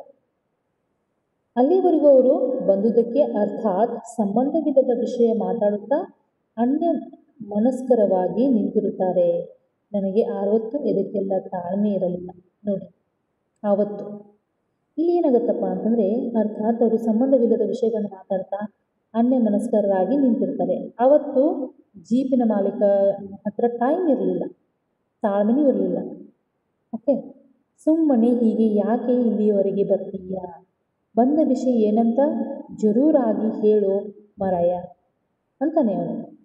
ಯಾಕೆ ನೀನು ಇಲ್ಲಿ ಬಂದಿದೀಯಾ? ಏನು ಬಂದ ವಿಷಯ ಅಂತ ನೀನು ಹೇಳ್ತೀಯಾ ಅಂತ ಕೇಳ್ತಾನೆ. ನೋಡ್ರಿ, ನನ್ನ ಹತ್ರ ನಿಂತ್ಕೊಳ್ಳೋದಕ್ಕೆ ನನಗೆ ಪುರ್ಸೊತ್ತೇ ಇಲ್ಲ ಎಂದು ಅಸಹನೆಯ ದನಿಯಲ್ಲಿ ಹೇಳ್ತಾನೆ. ನನಗೆ ನಿನ್ನ ಹತ್ರ ಮಾತಾಡ್ಕೊಂಡು ನಿಂತ್ಕೊಳ್ಳೋಕ್ಕೆ ನನ್ನ ಹತ್ರ ಸಮಯವಿಲ್ಲ, ಪುರ್ಸೊತ್ತಿಲ್ಲ ನನಗೆ ಅಂತ ದನಿಯಲ್ಲಿ ಹೇಳ್ದ. ಏನಿಲ್ಲ, ಸ್ವಲ್ಪ ಕೊಡಲಿ ಇದ್ದರೆ ಬೇಕಿತ್ತು ಸ್ವಾಮಿ, ಸ್ವಲ್ಪ ಕೊಡಲಿ ಇದ್ದರೆ ಬೇಕಿತ್ತು ಸ್ವಾಮಿ ಅಂತ ಕೇಳ್ತಾನೆ. ಅಷ್ಟೇನಾ? ನೋಡ್ರಿ, ಮತ್ತ್ಯಾಕೆ ಏನೂ ಇಲ್ಲ ಅಂತ ಹೇಳಿದೆ, ಮತ್ತ್ಯಾಕೆ ನನ್ನ ಹತ್ರ ಏನೂ ಕೆಲಸ ಇಲ್ಲ ಅಂತ ನೀನು ಹೇಳಿದೆ ಅಂತ ಕೇಳ್ತಾನಂತೆ ಜೀಪಿನ ಮಾಲೀಕ. ಅಂದರೆ ಅವನು ಕೃಷ್ಣೇಗೌಡ ಹೇಳ್ತಾನೆ. ಇದೇನು ದೊಡ್ಡ ವಿಷಯ ಅಂತ ಹೇಳಿ ನೋಡ್ರಿ, ಇದೇನು ದೊಡ್ಡ ವಿಷಯ ಅಂತ ನಿಮಗೆ ಹೇಳಿ ನಾನು ಕರೆಂಟು ಕೆಲಸಕ್ಕೆ ಕೊಡಲಿ ಯಾಕೋ? ನೋಡ್ರಿ, ಅವ್ರು ಮತ್ತೆ ಪ್ರಶ್ನೆ ಮಾಡ್ತಾರೆ ಜೀಪಿನ ಮಾಲೀಕ, ಈ ಒಂದು ಕರೆಂಟ್ ಕೆಲಸ ಮಾಡ್ತಾ ಇದೆಯಾ, ನಿನಗೆ ಕೊಡಲಿ ಅದಕ್ಕೆ ಬೇಕಾಗಿದೆ ಅಂತ. ಆಗ ಒಂದು ಮರ ನೋಡ್ರಿ ಮುರ್ಕೊಂಡು ತಂತಿ ಮೇಲೆ ಬಿದ್ದೋಗಿದೆ ಸ್ವಾಮಿ. ಒಂದು ಮರ ಏನಾಗಿದೆಯಪ್ಪ ಅಂದರೆ ಕಾಡಿನಲ್ಲಿ ಮುರ್ಕೊಂಡು ತಂತಿ ಮೇಲೆ ಬಿದ್ದು ಹೋಗಿದೆ ಅಂತ. ಅದನ್ನು ಕಡಿದು ಲೈನ್ ಕ್ಲಿಯರ್ ಮಾಡಬೇಕು ನೋಡ್ರಿ, ಅದನ್ನು ಕಟ್ ಮಾಡಿಬಿಟ್ಟು ನನಗೆ ಲೈನ್ ಕ್ಲಿಯರ್ ಮಾಡಬೇಕಿದೆ ಅಂತ, ಅದಕ್ಕೆ ಕೊಡಲಿ ಬೇಕಾಗಿದೆ ಅಂತ ಹೇಳ್ತಾನೆ. ಓಕೆ, ಆ ದರಿದ್ರ ಕೃಷ್ಣೇಗೌಡನ ಆನೆ ಮಾಡಿರೋ ಕೆಲಸ ಇರಬೇಕು. ಮತ್ತೇನಂತಾನೆ ನೋಡ್ರಿ, ಮರದ ಹತ್ರ ಅದರ ಲದ್ದಿ ಬಿದ್ದಿದೆ, ಮರದ ಎಲೆ ಕಿತ್ಕೊಳ್ಳೋಕ್ಕೆ ಹೋಗಿ ಕೊಂಬೆನೇ ಮುರಿದು ಹಾಕಿದೆ ನೋಡ್ರಿ. ಏನಂತ ಹೇಳ್ತಾನೆ ಆ ಲೈನ್ ಮಾನಪ್ಪ ಅಂತಂದ್ರೆ, ದುರ್ಗಪ್ಪ ಅದೆಲ್ಲ ಕೃಷ್ಣೇಗೌಡರ ಆಣೆ ಕೆಲಸ ಇರಬೇಕು. ಮರದ ಹತ್ರ ಅದರ ಲದ್ದಿ ಅಂತಂದರೆ ಅದು ಹಾಕಿರುವಂಥ ಸಗಣಿ ಥರ ಇರುತ್ತಲ್ಲ, ಅದು ಬಿದ್ದಿತ್ತಲ್ಲಿ, ಹಾಗಾಗಿ ಆ ಮರದ ಎಲೆಯನ್ನು ಕಿತ್ಕೊಳ್ಳೋಕೆ ಹೋಗಿ ಆ ಮರನೇ ಮುರ್ಕೊಂಡು ಬಿದ್ದಿದೆ ಅಂತ ಹೇಳ್ತಾನಂತೆ. ಅದು ಹೇಗೆ ಆನೆ ಕೆಲಸ ಅಂತೀಯ? ತಂತಿ ಮೇಲೆ ಕೊಂಬೆ ಎಳೆದರೆ ಅದಕ್ಕೆ ಕರೆಂಟ್ ಹೊಡೆದು ಸತ್ತು ಹೋಗೋದಿಲ್ವೇನೋ ನೋಡ್ರಿ. ಒಂದು ವೇಳೆ ತಂತಿ ಮೇಲಿರುವಂತಹ ಮರದ ಎಲೆಗಳನ್ನು ತಿನ್ನೋಕೆ ಹೋಗಿ ಆ ತಂತಿ ಮೇಲೆ ಕೊಂಬೆ ಎಳೆದರೆ ಅದಕ್ಕೆ ಕರೆಂಟ್ ಪಡೆದ ಸತ್ತು ಹೋಗಲ್ವಾ ಆನೆ ಕೆಲಸ ಅಂತ ಹೇಗೆ ಹೇಳ್ತೀಯಾ ಅಂತ ದುರ್ಗಪ್ಪನ ಪ್ರಶ್ನೆ ಮಾಡ್ತಾನೆ ಜೀಪ್ ಮಾಲೀಕ. ಆಗ ಮತ್ತಿನ್ನೇನು, ಅದರದೇ ಕೆಲಸ. ಆ ಮರದ ಕೆಳಗೆ ಬುಟ್ಟಿಗಟ್ಟಲೆ ಬಿದ್ದಲ್ವಾ ಅದರ ಲದ್ದೆ ನೋಡ್ರಿ. ಆ ಮರದ ಕೆಳಗೆ ಅದರ ಲದ್ದಿ ಬಿದ್ದಿತ್ತು, ಬುಟ್ಟಿಗಟ್ಟಲೆ ಅದರ ಲದ್ದಿಯಲ್ಲಿ ಬಿದ್ದಿತ್ತು, ಹಾಗಾಗಿ ಅದರದ್ದೇ ಕೆಲಸ ಅಂತ ಹೇಳ್ತಾನೆ. ಭಾನುವಾರ ರಿಪೇರಿ ಕೆಲಸ ಅಂತ ಲೈನ್ ಓಪನ್ ಮಾಡ್ತೀವಿ ನೋಡ್ರಿ, ಮಾಡ್ತಿರ್ವಿ ನೋಡ್ರಿ. ಏನಾಗುತ್ತೆ ಅಂತಂದರೆ, ಭಾನುವಾರ ಅಂತಂದರೆ ಸಂಡೇ, ರಿಪೇರಿ ಕೆಲಸ ಅಂತ ಲೈನ್ ಓಪನ್ ಮಾಡ್ತಿರ್ವಿ. ಲೈನು ಚಾರ್ಜಲ್ಲಿ ಇದ್ದಿದ್ದರೆ ಇಷ್ಟು ಹೊತ್ತಿಗೆ ಭಸ್ಮ ಆಗಿರೋದು ನೋಡ್ರಿ. ಏನು ಮಾಡ್ತಾರೆ, ಸಂಡೇ ಲೈನ್ ಕರೆಂಟನ್ನು ತೆಗೆದಿರ್ತವೆ ಚೆಕ್ ಮಾಡೋಕ್ಕಂತ, ಹಾಗಾಗಿ ಒಂದು ವೇಳೆ ಕರೆಂಟ್ ಇದ್ದಿದ್ರೆ ಇಷ್ಟೊತ್ತಿಗೆ ಅದು ಸುಟ್ಟು ಭಸ್ಮ ಆಗಿ ಹೋಗ್ತಿತ್ತು ಆನೆ ಅಂತ ಹೇಳ್ತಾನಂತೆ ಲೈನ್ ಮ್ಯಾನ್ ದುರ್ಗಪ್ಪ. ಆಮೇಲೆ ಕಿಡಿಗೇಡಿ ಮುಂಡೆದು, ನಾನು ಬೆರಳಿಗಿಂದ 4-5 ಸಾರಿ ಲೈನ್ ಚಾರ್ಜ್ ಮಾಡಿದೆ, ಏನು ಮಾಡಿದ್ರು ಫೀಸ್ ನಿಲ್ಲಕ್ಕಿಲ್ಲ ನೋಡ್ರಿ. ನಾನು ಬೆಳಿಗ್ಗೆಯಿಂದ 4-5 ಸಾರಿ ಏನು ಮಾಡಿದೆ ಅಂತಂದರೆ ಲೈನನ್ನು ಚಾರ್ಜ್ ಮಾಡಿದೆ, ಆದರೂ ಕೂಡ ಫೀಸ್ ನಿಲ್ತಾನೆ ಇಲ್ಲ. ಲೈನು ಟ್ರಬಲಲ್ಲಿ ಅಂತ ಲೈನ್ ಮೇಲೆ ನೋಡಿಕೊಂಡು ಬಂದೆ. ಶಿವೇಗೌಡರ ಸಾಮಿಲ್ ಹತ್ರ ಕೊಂಬೆ ಲೈನ್ ಬಿದ್ದಿದೆ ನೋಡ್ರಿ. ಶಿವೇಗೌಡನ ಸಾಮಿಲ್ ಹತ್ರ ಕೊಂಬೆ ಏನಾಗಿದೆಯಪ್ಪ ಅಂದರೆ ಆ ಲೈನ್ ಮೇಲೆ ಬಿದ್ದಿದೆ. ನಾನು ಚೆಕ್ ಮಾಡ್ತಾ ಬಂದೆ, ನೋಡಿದೆ ಅಲ್ಲಿ ಬಿದ್ದುಬಿಟ್ಟಿದೆ. ಕೊಡಲಿ ಅಟ್ಟದ ಮೇಲೆ ಹಾಕಿದ್ದೀನಿ ದುರ್ಗಪ್ಪ, ನೀನೇ ಹತ್ತಿ ತಗೊಂಡು ಹೋಗಬೇಕು. ಕೊಡಲಿ ಏನಿದೆ ಅಟ್ಟದ ಮೇಲೆ, ಅಟ್ಟ ಅಂತಂದರೆ ಮನೆ ಮೇಲೆ ಇರುವಂತಹ ಒಂದು ಪ್ಲೇಸ್, ಅಲ್ಲಿ ಕೊಡಲಿಯನ್ನು ಇಡೋಕ್ಕೆ ಅಟ್ಟ ಅಂತ ಇರುತ್ತೆ ಮನೆ ಮೇಲೆ, ಅಲ್ಲಿದೆ, ನೀನೇ ಹೋಗಿ ತೊಗೊಂಡು ಹೋಗುವಂತ ಎಂದು ಹೇಳಿ ಮತ್ತೆ ಜೀಬಿನ ಅಡಿಗೆ ನುಗ್ಗಿದೆ. ಮತ್ತೆ ಜೀಪ್ ರಿಪೇರಿ ಮಾಡೋಕ್ಕಂತ ನುಗ್ತಾನೆ ಜೀಬಿನ ಮಾಲಕ. ಆಗ ದುರ್ಗಪ್ಪ ಅಟ್ಟ ಹತ್ತಿ ದಡಬಡ ಸದ್ದು ಮಾಡುತ್ತಾ ಕೊಡಲಿ ಹುಡುಕಿದ. ನೋಡ್ರಿ, ಅಟ್ಟ ಹತ್ತಿ ಬಿಡ್ತಾನೆ, ದಡಬಡ ಅಂತ ಶಬ್ದ ಮಾಡ್ತಾ ಕೊಡಲಿ ಹುಡುಕ್ಬಿಡ್ತಾನೆ. ಕೆಲ ಹೊತ್ತಿನ ಮೇಲೆ ಕೊಡಲಿ ಸಿಕ್ತೆಂದು ಕೇಳಿ ಹೊರಟು ಹೋದ. ಕೆಲವೇ ಸಮಯದಲ್ಲಿ ಕೊಡಲಿ ಸಿಕ್ತಂತ ತಗೊಂಡು ಅಲ್ಲಿ ಹೊರಟು ಹೋಗ್ತಾನೆ ದುರ್ಗಪ್ಪ. ದುರ್ಗಪ್ಪ ಕೊಡಲಿ ತಗೊಂಡು ನಿರ್ಗಮಿಸಿದವ ಮತ್ತೆ ಬರಲೇ ಇಲ್ಲ. ತಗೊಂಡು ಹೋದ ವಾಪಸ್ ಬರಲೇ ಇಲ್ಲ ಕೊಡಲಿಯನ್ನು ದುರ್ಗಪ್ಪ. 3-4 ದಿನವಾದರೂ ದುರ್ಗಪ್ಪನು ಪತ್ತೆ ಇಲ್ಲ, ಕೊಡಲಿಯೂ ಇಲ್ಲ. ಕೊಡಲಿ ಪತ್ತೆನೂ ಇಲ್ಲ, ದುರ್ಗಪ್ಪನ ಪತ್ತೆನೂ ಇಲ್ಲ, ಕೊಡಲಿ ಪತ್ತೆನೂ ಇಲ್ಲ. 3-4 ದಿವಸ ಆದರೂ ಕೂಡ ವಾಪಸ್ ಬರಲಿಲ್ಲ ಅವನು ತಗೊಂಡು. ಆ ಕೊಡಲಿ ಯಾರಾದರೂ ಸುಳ್ಳು ಹೇಳಿ ಕದ್ಕೊಂಡು ಹೋಗಿರಬೇಕಾ ನೋಡ್ರಿ. ಆ ಕೊಡಲಿ ಯಾರಾದರೂ ಸುಳ್ಳು ಹೇಳಿ ಕದ್ಕೊಂಡು ಹೋಗಬೇಕಾದಷ್ಟು ಅಮೂಲ್ಯವಾದದ್ದೇನೂ ಅಲ್ಲ. ಆ ಜೀಬಿನ ಮಾಲೀಕ ಈಗ ತಿಳ್ಕೊತಾ ಇದ್ದಾನೆ, ಕೊಡಲಿ ಅಷ್ಟೇನು ಅಮೂಲ್ಯವಾದದಲ್ಲ, ಅದನ್ನು ತಗೊಂಡು ಸುಳ್ಳು ಹೇಳಿ ಕದ್ಕೊಂಡು ಹೋಗಿ. ಕೆರೆ ಕೆಲಸಕ್ಕೆಂದು ಬಂದಿದ್ದ ಮಣ್ಣು ಒಡರು ಅಗೆಯುವಾಗ ನೋಡ್ರಿ, ಕೆರೆ ಕೆಲಸಕ್ಕಂತ ಬಂದಿರುವಂಥ ಒಡ್ಡರು ಅಂತಂದರೆ ಕಲ್ಲಿನ ಕೆಲಸ ಮಾಡಿದ್ರು. ಏನು ಮಾಡಿದ್ರು? ಅಗೆಯುವಾಗ ಅಂತಂದರೆ ಅದನ್ನು ಹಡ್ಡುವಾಗ, ಭೂಮಿಯನ್ನು ಹಡ್ಡುವಾಗ ಏನು ಮಾಡಿದ್ರು? ಬೇರುಗಳನ್ನು ಕಡಿಯಲೆಂದು ನನ್ನ ಕೊಡಲಿ ತಗೊಂಡು ಕಲ್ಲು ಮಣ್ಣು ನೋಡದೆ ಎರ್ರಾ ಬಿರ್ರಿ ಜಪ್ಪಿ ಅದರನ್ನು ಹಿಂಭಾಗ ಯಾವುದು ಮುಂಭಾಗ ಯಾವುದು ಗೊತ್ತಾಗದಷ್ಟು ಹಾಳು ಮಾಡಿದ್ರು. ನೋಡ್ರಿ, ಅಲ್ಲಿ ಬಂದಂಥ ಒಡ್ಡರು ಏನು ಮಾಡಿದ್ರು? ಆ ಕೊಡಲಿ ಹಾಲತ್ ಯಾವ ರೀತಿ ಮಾಡಿದ್ರಪ್ಪ ಅಂತಂದರೆ ಅದರ ಸ್ಥಿತಿಯನ್ನು ಅಲ್ಲಿ ಕಲ್ಲು ಹಡ್ಡಲು ಮಣ್ಣು ಹಡ್ಡಲು ಅಂತ ತಗೊಂಡು ಹೋಗಿ ಅದನ್ನು ಎರ್ರಾ ಬೀರಿ ಜಬ್ಬಿ ಬಿಟ್ಟಿದ್ರು. ಎರ್ರಾ ಬೀರಿ ಇದೊಂದು ನಾವೇನು ಹೇಳ್ಬೋದು? ದುರುಕ್ತಿ ಅಂತ ಹೇಳ್ಬೋದು. ಜೋಡು ನುಡಿ ಅಂತ ಎರ್ರಾ ಬೀರಿ ಏನು ಮಾಡಿದ್ರು? ಜಬ್ಬು ಬಿಟ್ಟಿದ್ರು ಅಂತಂದರೆ ಅದನ್ನು ನುಚ್ಚು ನೂರಾಗಿತ್ತದು. ಆ ರೀತಿ ಮಾಡಿದ್ರು. ಇದನ್ನು ಯಾರು ತಗೊಂಡು ಹೋಗ್ತಾರೆ ಅಂತ ಅಂದ್ಕೊಂಡಿದ್ದ ಆವೊಬ್ಬ ಜೀಬಿನ ಮಾಲೀಕ. ಹಾಳು ಮಾಡಿದ್ರು. ಈಗ ಅದನ್ನು ಸುತ್ತಿಗೆ ಎಂದು ಸಹ ಕರೆಯಬಹುದಿತ್ತು. ಸುತ್ತಿಗೆ ಅಂತ ಹೇಳಿ ಕೂಡ ಕರಿಬೋದು, ಅಷ್ಟು ಜಬ್ಬೆ ಹೋಗುತ್ತದೆ. ಅದರಲ್ಲಿ ದುರ್ಗಪ್ಪ ಹೇಗೆ ಮರ ಕಡಿತಾನೋ ಗೊತ್ತಾಗಲಿಲ್ಲ. ಆದರೆ ದುರ್ಗಪ್ಪ ಒಂದು ಕೊಡ್ಲಿ ತಗೊಂಡು ಹೋಗಿದ್ದಾನೆ, ಅದರಿಂದ ಹೇಗೆ ಮರ ಕಡಿತಾನೆ ಅಂತ ಗೊತ್ತಾಗ್ತಾ ಇಲ್ಲ ಅವನಿಗೆ. ಏನೇ ಇರಲಿ, ಅದನ್ನು ಅವನೇ ಹುಡುಕಿ ತಗೊಂಡು ಹೋಗಿದ್ದರಿಂದ ಮೊಂಡು ಕೊಡಲಿ ಕೊಟ್ಟಿದ್ದಕ್ಕೆ ನನ್ನನ್ನು ಅವನು ದೂಷಿಸುವಂತೆ ಇರಲಿಲ್ಲ. ನೋಡಿ, ಅವನು ತೊಗೊಂಡು ಹೋಗಿದ್ದಾನೆ. ಹಾಗಾಗಿ ಅದಕ್ಕೆ ನಾನೇ ಅವನಿಗೆ ಕೊಟ್ಟಿದ್ದೀನಿ ಮೊಂಡು ಕೊಡಲಿ ಅಂತ. ನನ್ನನ್ನು ದೂಷಿಸೋಕ್ಕೆ, ನನ್ನನ್ನು ಬೈಯೋಕ್ಕೆ ಅವನ ಹತ್ರ ಯಾವುದೇ ಒಂದು ಟೈಮ್ ಇರಲಿಲ್ಲ ಅಂತ ಹೇಳ್ತಾರೆ. ಅದನ್ನು ಅವನು ಅಕಸ್ಮಾತ್ ಕದ್ದರೂ ನನಗೇನು ಕೊಡಲಿ? ನೋಡ್ರಿ, ಅಕಸ್ಮಾತ್ ಕದ್ದರೂ ಕೂಡ ಕೊಡಲಿ ಹೋಯ್ತೆಂದು ದುಃಖವಾಗುತ್ತಿರಲಿಲ್ಲ. ಅವನು ಕದ್ದು ತೊಗೊಂಡು ಹೋದರೂ ಕೂಡ ಅದು ಹೋಯ್ತಂತ ನನಗೆ ಯಾವುದೂ ದುಃಖ ಆಗ್ತಾ ಇಲ್ಲ. ಹಾಗಾಗಿ ನಾನು ದುರ್ಗಪ್ಪನನ್ನು ಹುಡುಕಿ ಕೊಡಲಿ ವಸೂಲಿ ಮಾಡುವ ಗೋಜಿಗೆ ಹೋಗಲಿಲ್ಲ. ಹಾಗಾಗಿ ಏನು ಮಾಡಲಿಲ್ಲ ಜೀಬಿನ ಮಾಲೀಕ? ಆ ದುರ್ಗಪ್ಪನನ್ನು ಹುಡುಕುವುದಾಗಲಿ, ಆ ಕೊಡಲಿ ವಸೂಲಿ ಮಾಡುವುದಾಗಲಿ ಮಾಡಲೇ ಇಲ್ಲ.